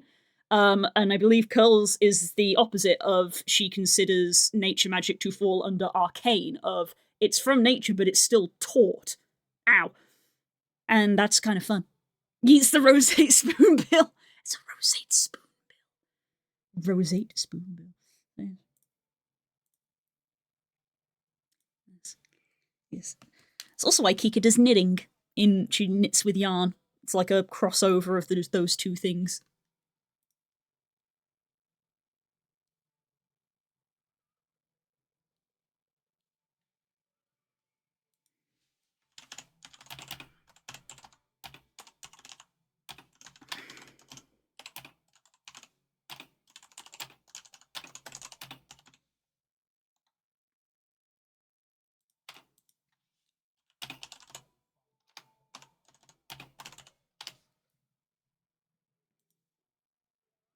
Interesting, I consider them separate. I always thought them separate as well. Yeah, I was literally reading, because I'm a nerd, I was reading the page in the player's handbook, I believe it is. I think it's literally in the player's handbook. Casually grabs the player's handbook that lives by my desk. The Weave of Magic. Here we go. The Weave of Magic. This is about halfway down through this paragraph. I'm not reading the whole paragraph, but halfway through the paragraph.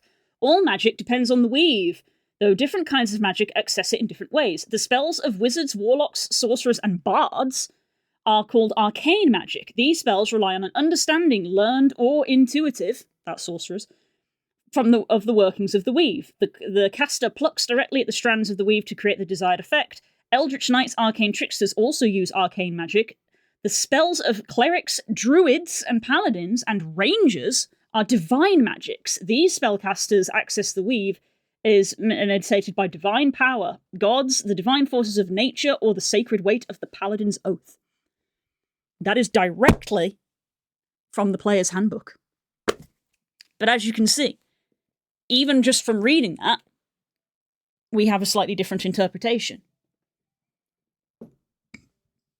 Because it says there that arcane casters can do it directly, but the way we interpret it, that I interpret it at least, is that they kind of don't, but Kika does.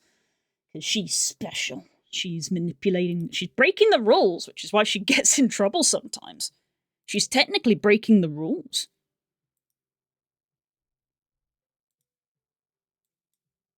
It's literally, oh my god, yeah, I mean, yeah, I think we have had this conversation before, but it's literally like Full Metal Alchemist. But Kika is a Philosopher's Stone. It's literally the Full Metal Alchemist of like there's rules of equivalent exchange, and then someone who has a philosopher's stone in that universe can ignore those rules and create things without equivalent exchange. Kika can kind of do that. She can kind of break some of the rules, but to be doing crime, she's a little criminal. I love her. But she did nothing wrong. Both of those things are true. She is a criminal. She has done nothing wrong. Really wish Dash was here for this conversation.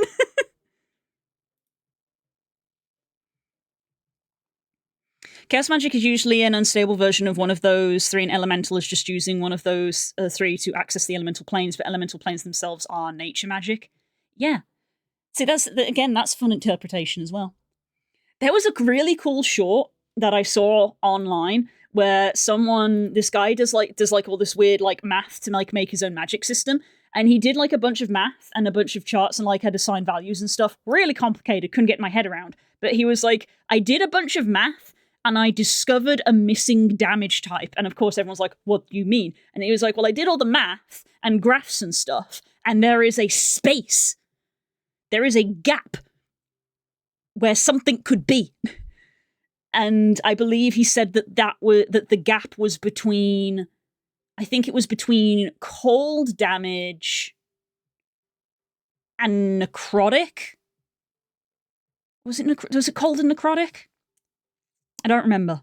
I think it was between cold and necrotic. There was like a gap, and he was like, "What damage type? What goes in there?" And a lot of people in the comments were saying entropy, because necrotic is like specifically undead, which is not the same as So some people said entropy, some said void, because again, it's like it's like it's not fire, it's not cold, it's the absence of both, it's void. So that was interesting discussion to watch on the internet.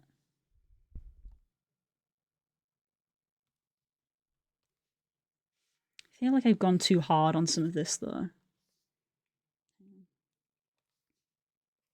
I don't know if I've marked off tangent this week, but I'm going to, because I've been very distracted with our conversation. Even if it is the topic of conversation, I'm giving myself tangent as a punishment for not concentrating. That's a punishment for not concentrating.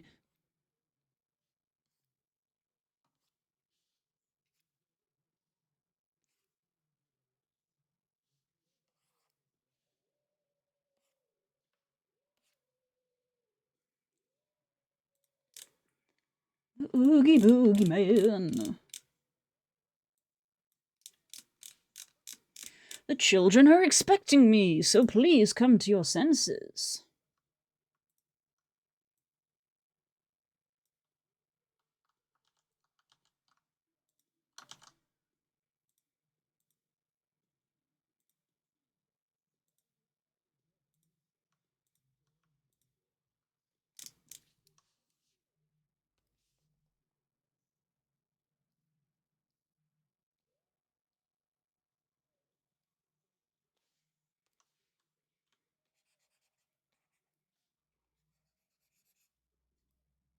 It's much more fun, I must confess, when lives are on the line. Not mine, of course, but yours, old boy, and that'll do just fine.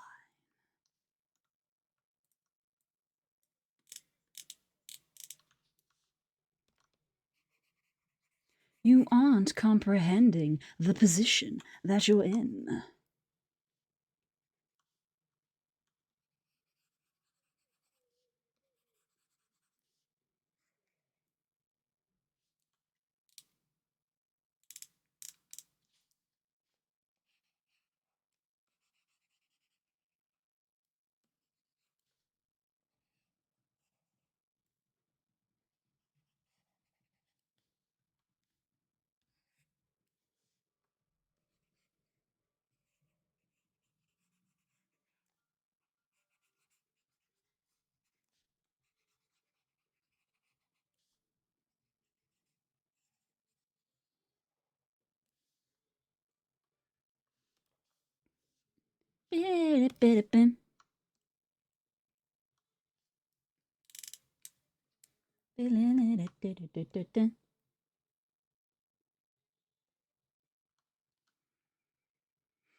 Love the different feels to magic between Zero and King. Zero was Catalyst heavy primary, but burning things in his sensor and using the smoke, but also sometimes other variations, bits of natural things. Yeah. So I've explained Kika's. Kirox was being wild magic, very obviously unstable, but her wild magic is specifically from the elemental chaos, but because she is an Aarakocra, she leans into wind. So her magic generally manifests as lightning, but the lightning has a rainbow corona to it. Is how I liked to describe her magic, which I think is a fun description. Rainbow lightning.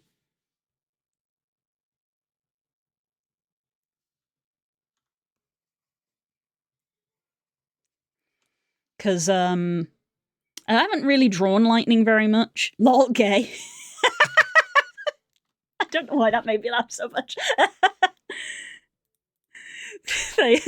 Thanks, Scarlett.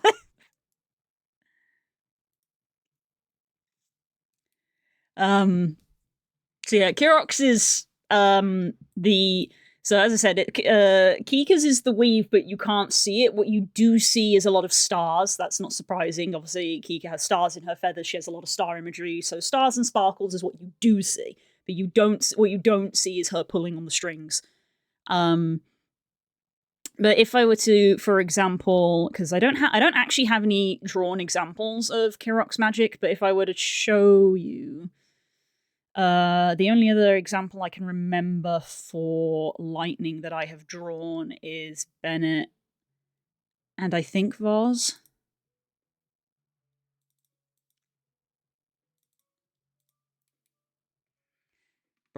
So there's Bennett's. Where's the picture I did for Voz? So Bennett's lightning. So because lightning I generally consider, because it is light, is white, but then you put color around the outer. You put color around the outer edge. So Bennett's, I asked him when he said it was a lightning breath. I was like, I'm guessing it's a blue energy. I'm still trying to find it.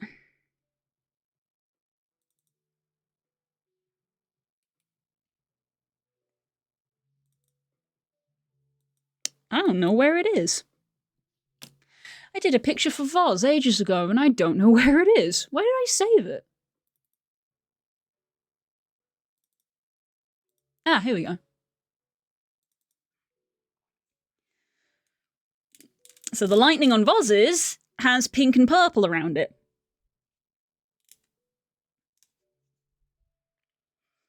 And the lightning for Bennett has blue around it. So if you envision that, Kirox is rainbow.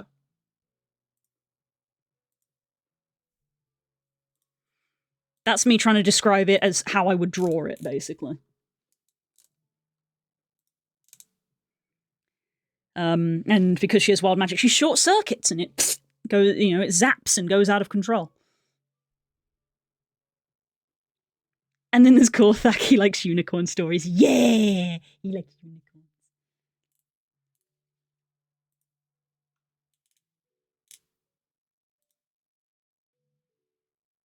one sec. Yeah, I went for a blue. For this one.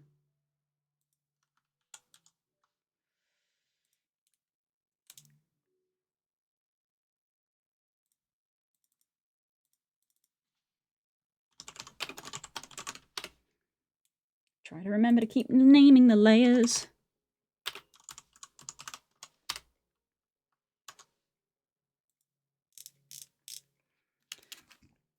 Blech. Talking about magic is fun.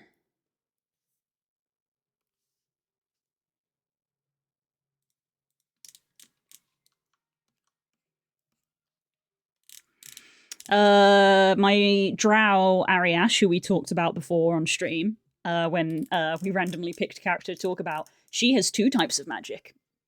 She has her drow magic and her ranger magic, and the two often conflict with one another. And her drow magic is, I like purple. Purple is a magic color for me. I don't know if you knew that, but for me, purple is a magic color. The her drow magic was a lot of purple and like dark smokes, very dark, whereas her nature magic was all leafy, lots of thorns as well. And I think the thorns were symbolic of the conflict, the internal conflict. Instead of it being like flowers and grass and tree, it was a lot of thorns and vines. There was a lot of internal conflict between those two magics.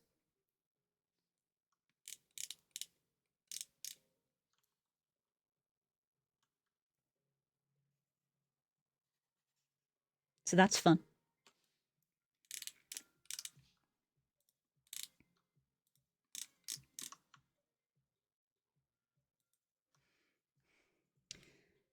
Tala doesn't consider herself magical, but she does use magic because she's a blood hunter. She uses blood magic. Kind of don't really need to describe what that looks like, do I?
I always thought Shimmer spells being mundane as far as spells go, as he didn't have the proper training to be able to use them, which is also why I stuck him with mostly fire or arcane based spells until higher levels. Nice, love that.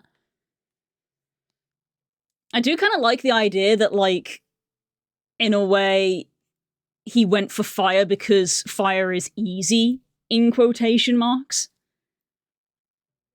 And I say that fire is easy in quotation marks because fire is a very, as an element, fire is very active and destructive.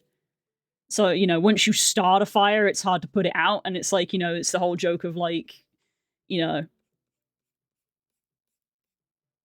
having to practice your spells so that you don't hurt people with them. Yay, Hope is here! Yay! We missed you!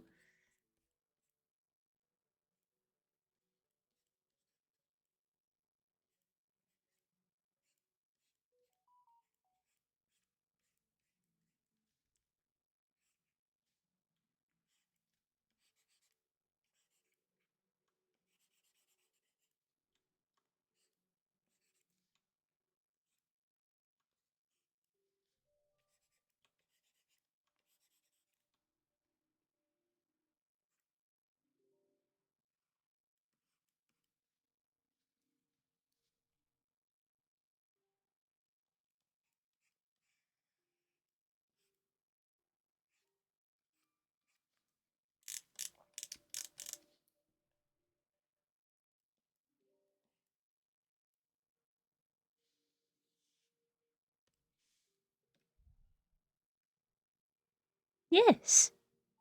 I was trying to give her it to Blue the stream. Yes, it's true.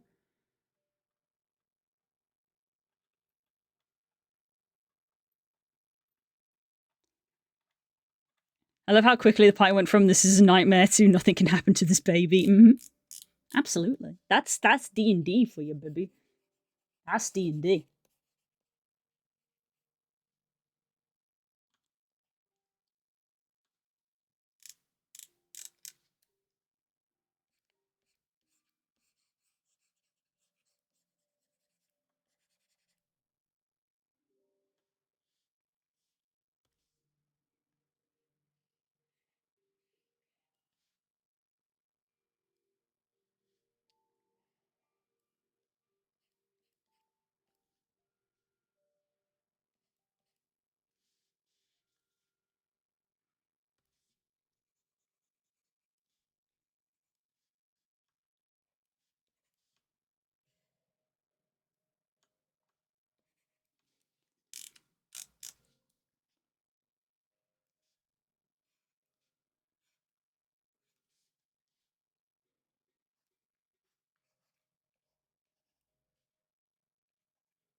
And our last little touch.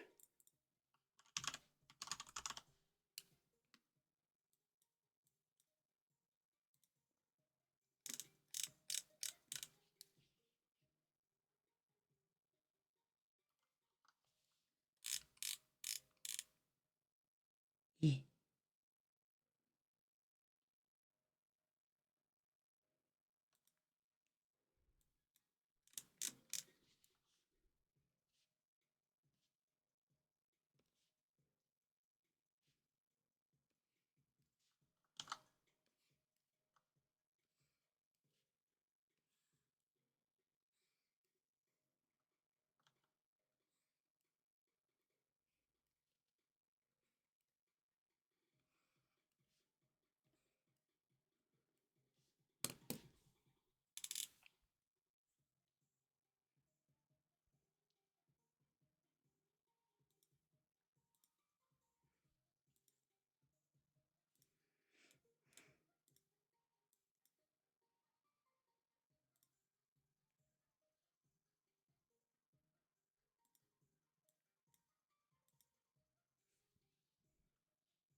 Okay, I'm gonna try, I think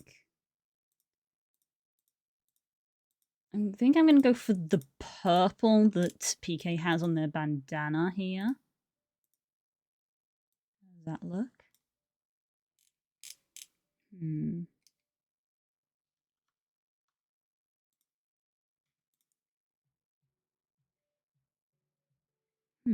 I don't know. Something brighter? Bright yellow. Oh, bright yellow is not bad. Go for the yellow of their eyes, maybe?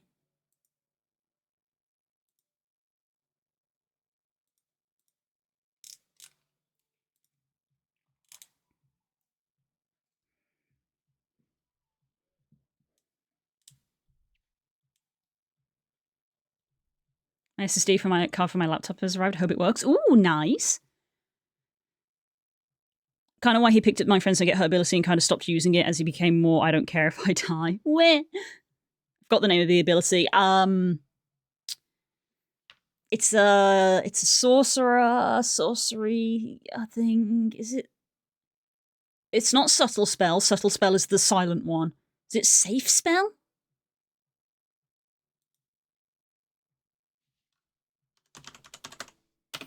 Now I'm gonna have to look it up again. Look.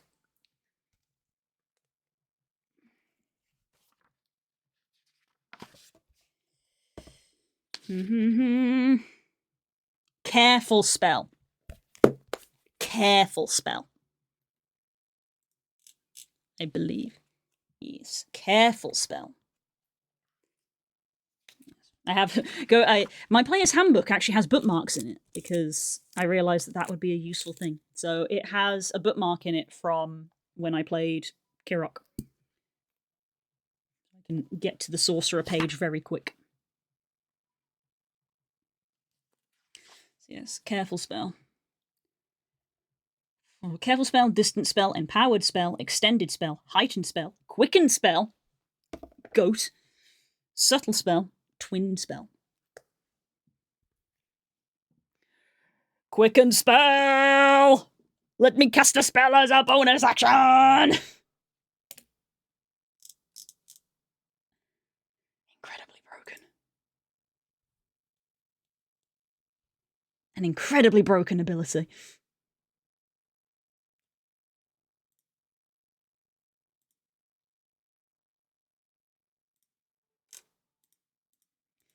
Well, it's broken if you have a DM like me, who is very kind and lets players do cool things. Which, when you then later go back and read the rules, you're like, maybe shouldn't have been able to do that. And they go, it's fine. And I go, yay, thank you, DM.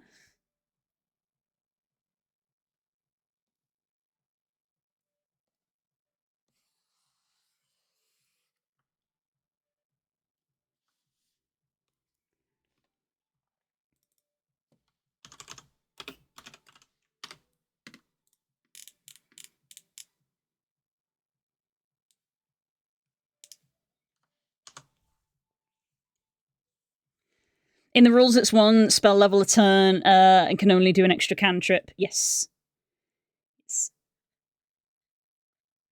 Yes. We learnt that afterwards. I was out here casting like slow and lightning bolt on the same turn, and we learnt later that we shouldn't be able to do that. And that's I think the two excuses were fuck it, we've been doing it this entire time, I'm not going to stop, and fuck it, the enemies have been able to do it, so can you. And I was like, I'll take that. I'll take it. I think there was a third of like sorcerers, like that's because sorcerers and wild magic, it's like their whole thing of like you should be able to do it anyway. I think Spook was the one who was just like, I think sorcerers should be the exception to that rule because that's their whole thing. And I was like, I'm biased because I'm playing a sorcerer, so I'm not going to comment. I'm going to let other people make the decision because obviously I'm incredibly biased in this.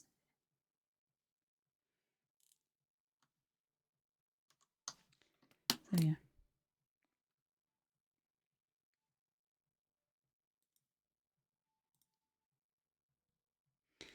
There we go. We did one.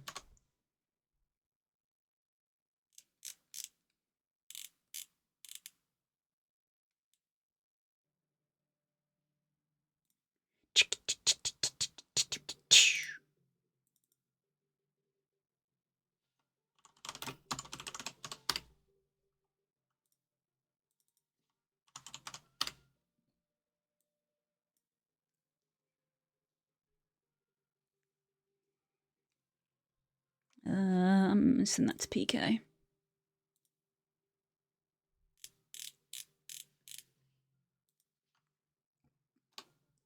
See what he says.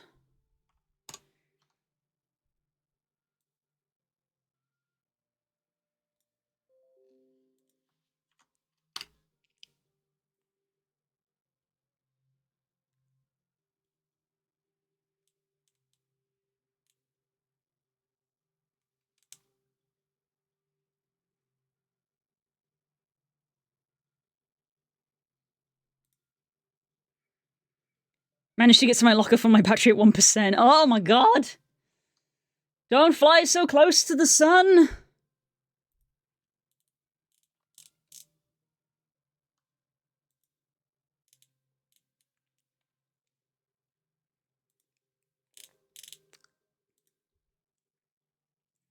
Hmm.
I was about to think, like, where's Spook? Oh, yeah. I literally asked him to go to the shop and pick something up.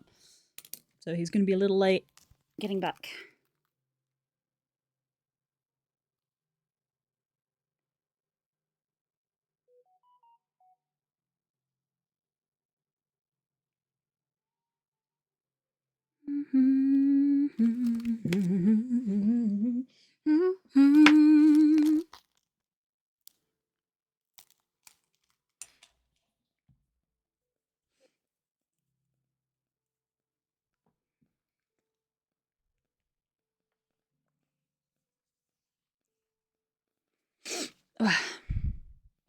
Let's drink some water.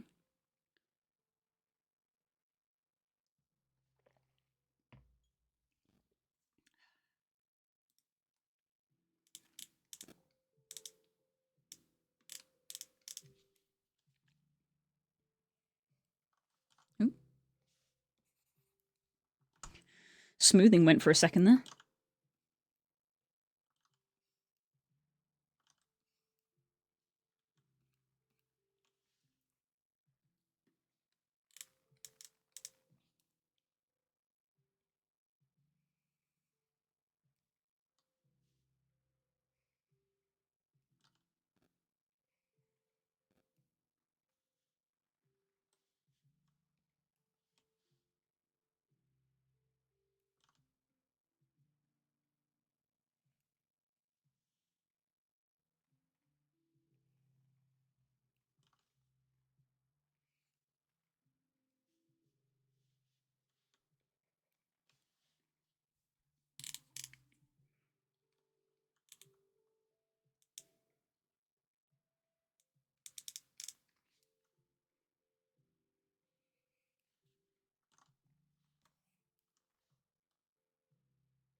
I really like the body language that I sketched out in this one. The like eager lean forward. I like it a lot.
Mm-hmm.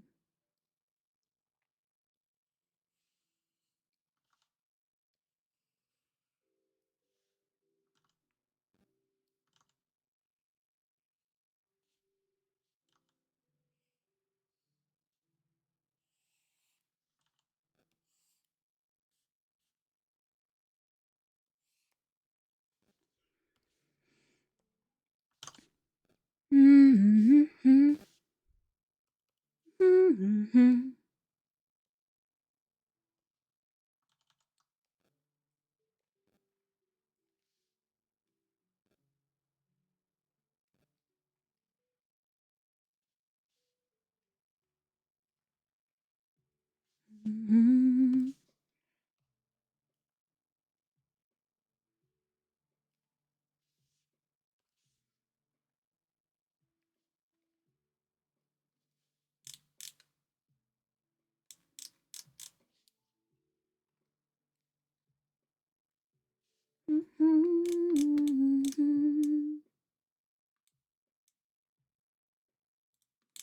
Mm-hmm. Mm-hmm.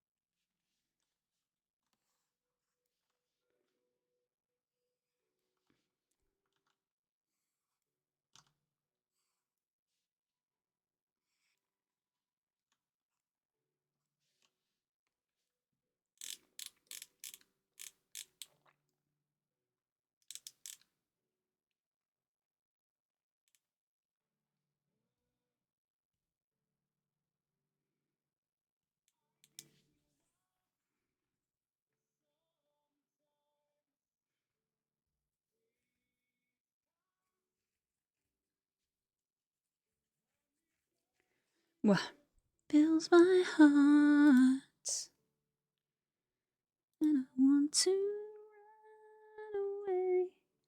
I drive off in my car.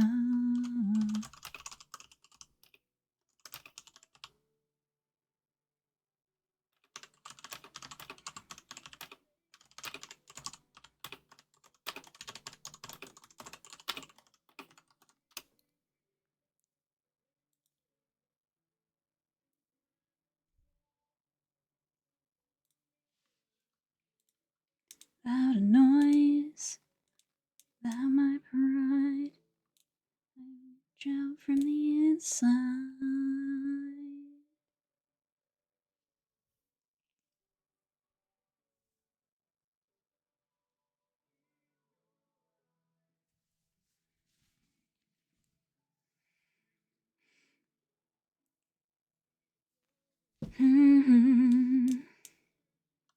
Okay, let's see. Let me go grab the earring.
Where's that clover? It's the quiet times. It is. I'm making up for all the yapping I was doing.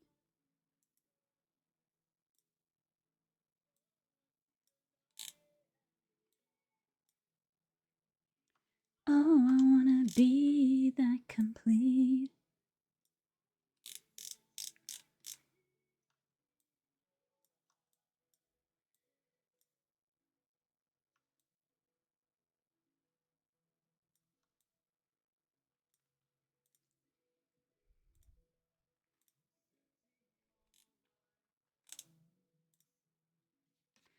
I want to stand and stare again. There's nothing left, and ooh, remains there in your eyes. Whatever comes and goes, I will hear your silent cry.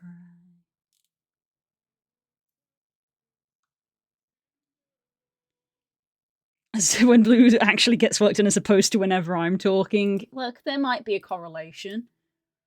But I keep telling you, I still get more done than if I was just sat here on my own. 'Cause I'm weak-willed and I'd just frickin' open up the internet all the time. It's a hope.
Mm-hmm.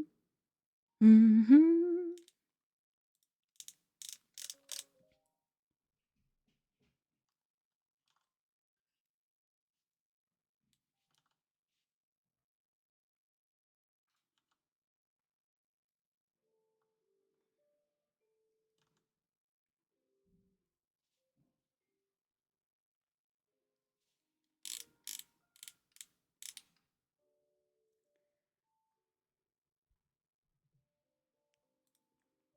Well, it keeps feeling like I'm going to sneeze, but then I don't.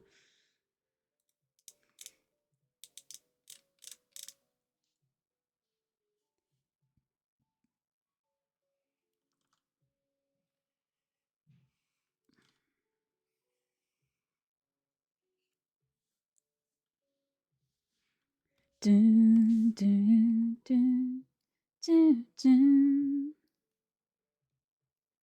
Mm-hmm. Mm-hmm.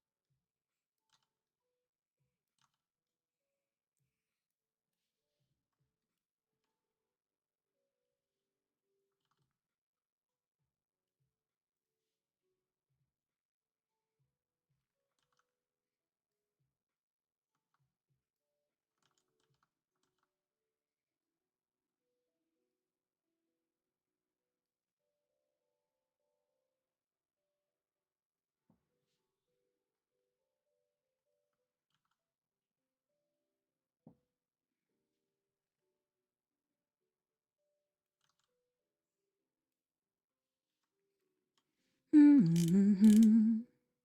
Mm-hmm. Mm-hmm.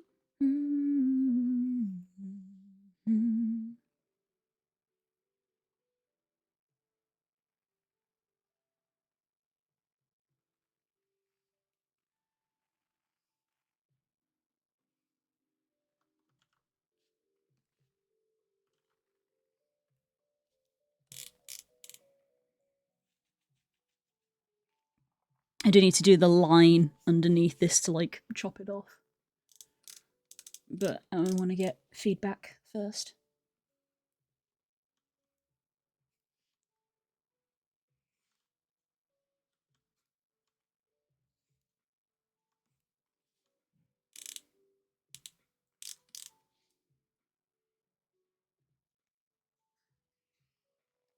I just heard the sound of Spook cracking open a cold one, and by a cold one I mean a can of Pepsi.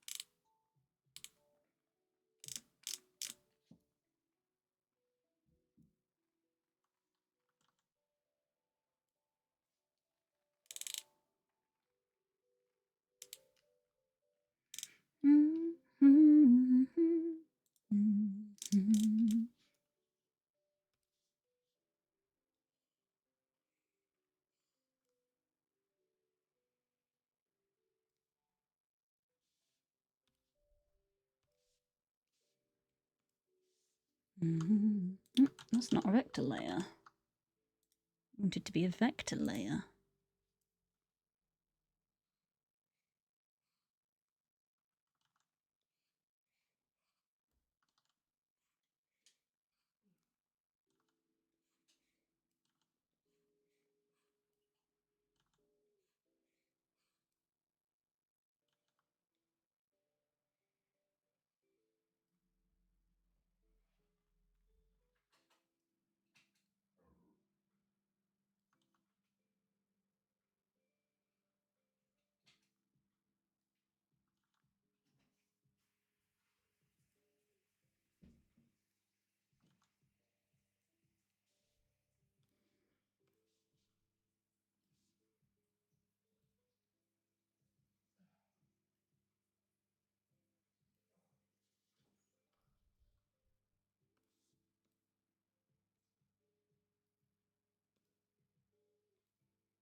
Okay, I got two notifications at once there, but one was the Duolingo notification, but the Duolingo notification got cut off. That just sounded funny to me.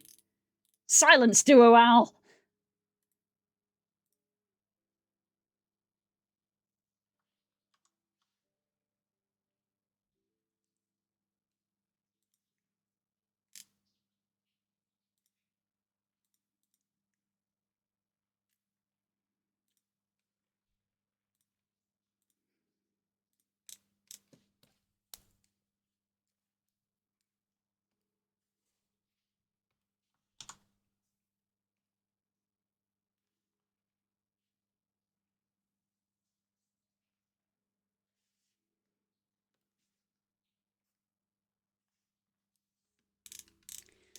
I'm outside waiting for you.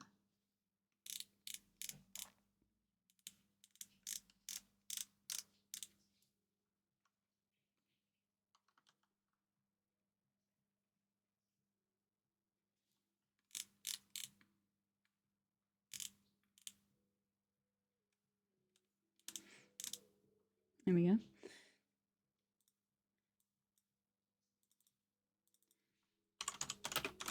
So got this one done a lot quicker.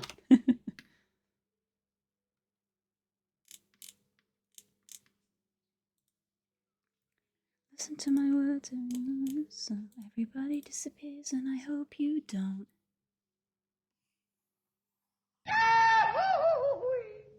Well, that's a bit uncalled for. You didn't jump me, though, if that's what you were attempting to do. Bleh.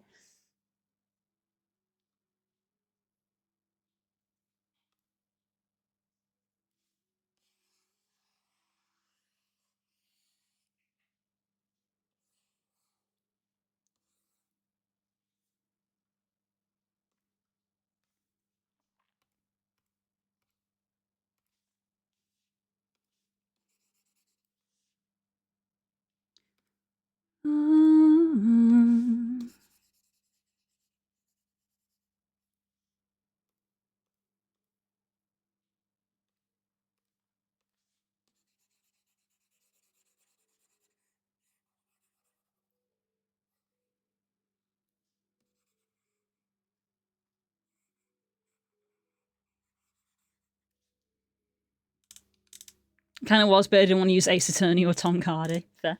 You failed! You failed!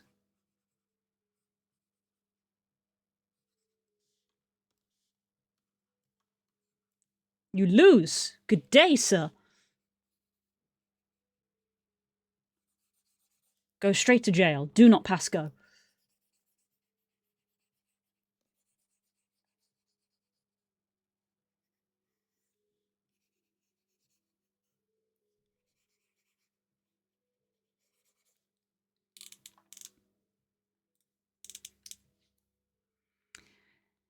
Giving my friend money didn't seem like failure to me.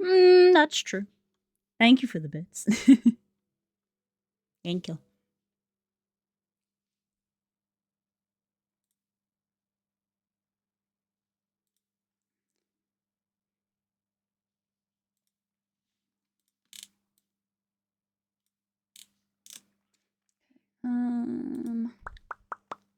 I want to tweak this because this isn't flowing right. That flowing up into there doesn't look quite right. I need this to come back like that.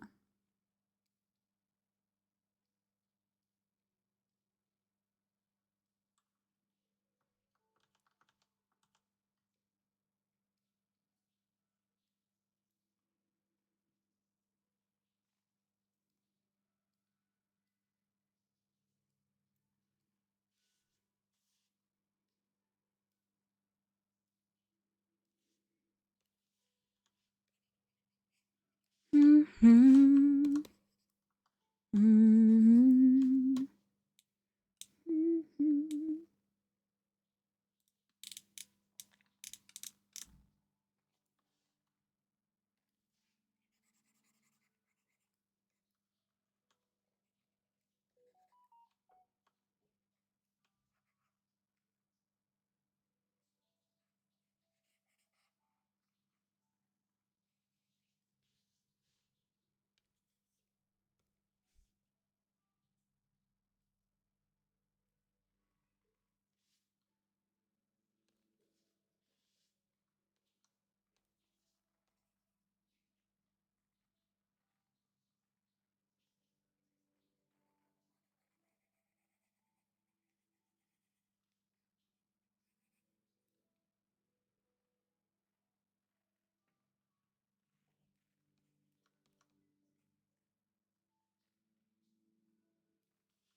Mm-hmm.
Mm-hmm.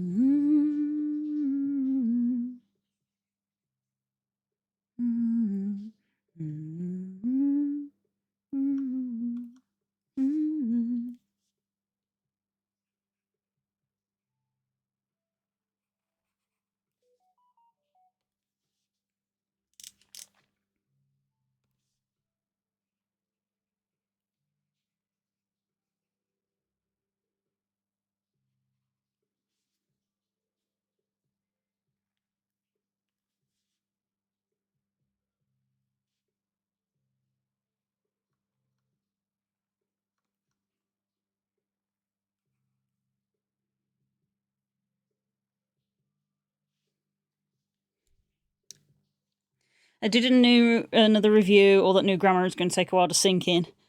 Japanese, there are rules for something as close to the speaker, the person they are speaking, or not near to either. So have fun with that. I feel like I'm not going to. The more that you just sort of be like in Japanese you have to do this and do this, the more I'm just sort of coming to terms with the fact of I'm going to go to Japan and not know how to speak Japanese. I'm just not going to know how.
I would say with how much time you have, if you can get some basic phrases, you will do well. Yeah, that's the hope. That's the hope.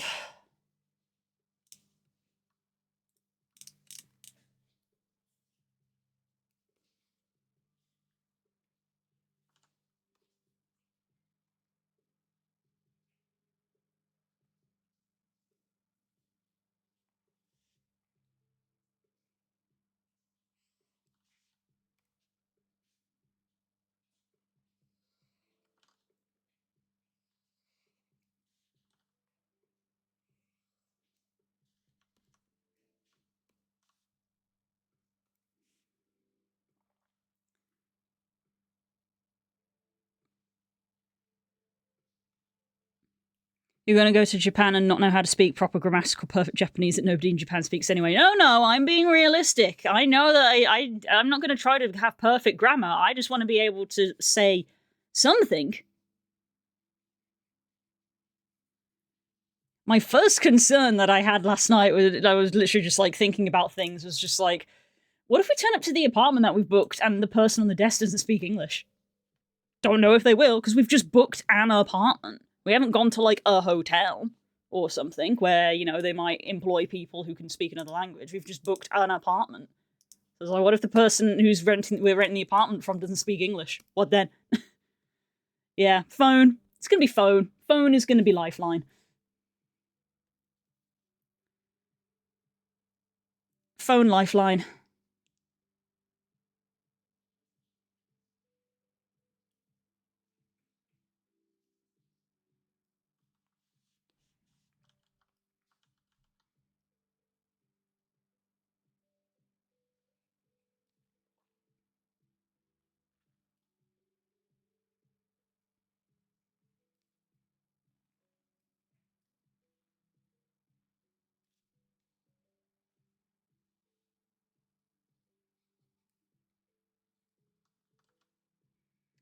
So now I'm gonna be asked where I want to go for food tonight, and I don't know. I don't know where I want to go.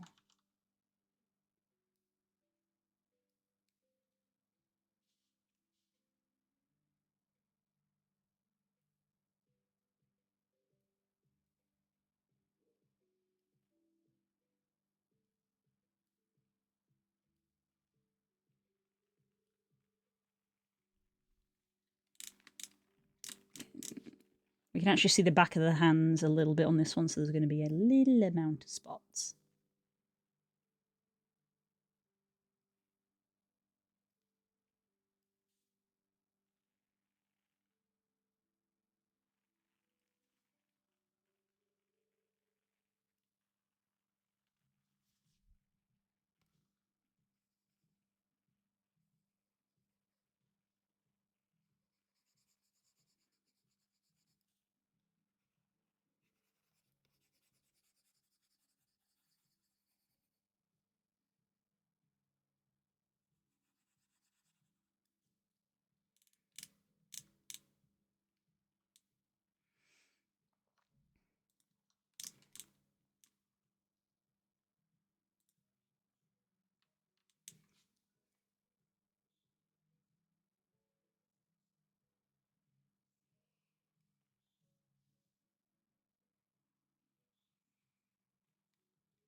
Yeah.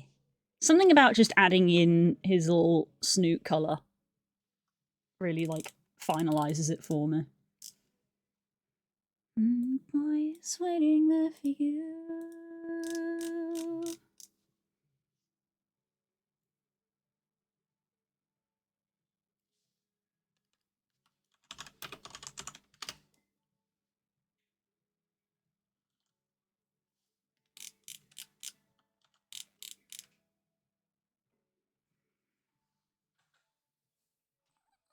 Mm.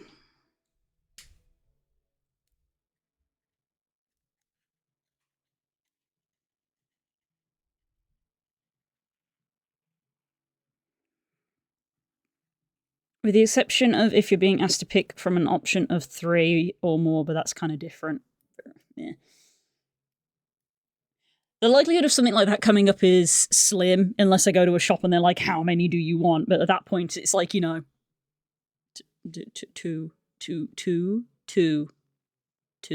one, one, two. you know, you know. I can't imagine I'm going to be ordering something that's going to be like 5 or more.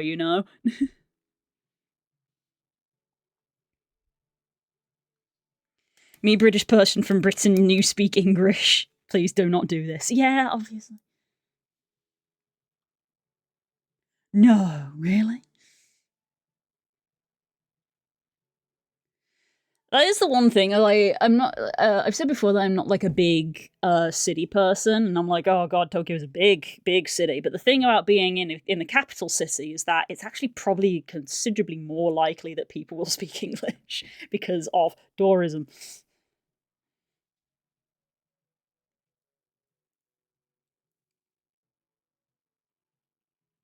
Do you want to take a bike, a car, or a bus? Would be a certain way. Saying an amount of something is chill. Fair enough. Yeah. Ichi, ni, san, yon, go. I can count to 5. That should help.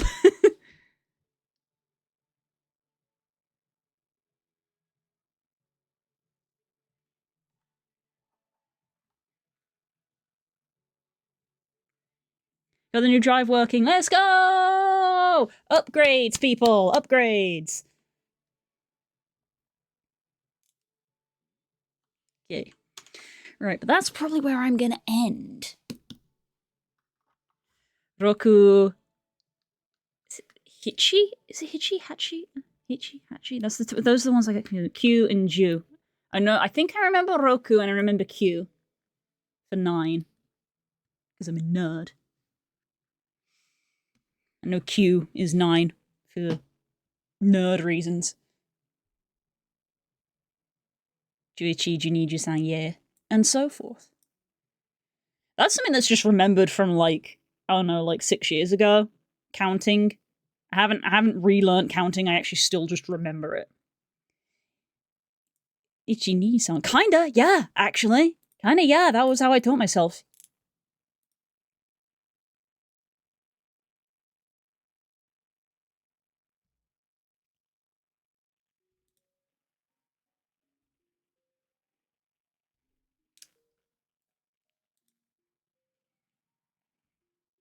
Anyway, I'm gonna go.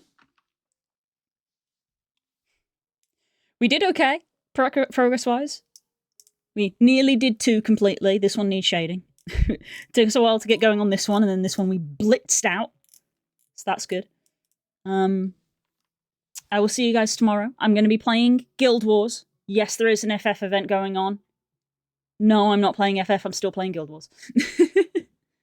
So I'll see you tomorrow for that. Hello, my darling. I'm just finishing. So yeah, I'll see you for that. We'll carry on with these on Friday, and on Friday we're going to be playing Repo. So fingers crossed that the mods work. And I hope to see you then. But if not, enjoy the rest of your week, enjoy the rest of your day, whatever it is you get up to, and I will see you soon. Bye-bye!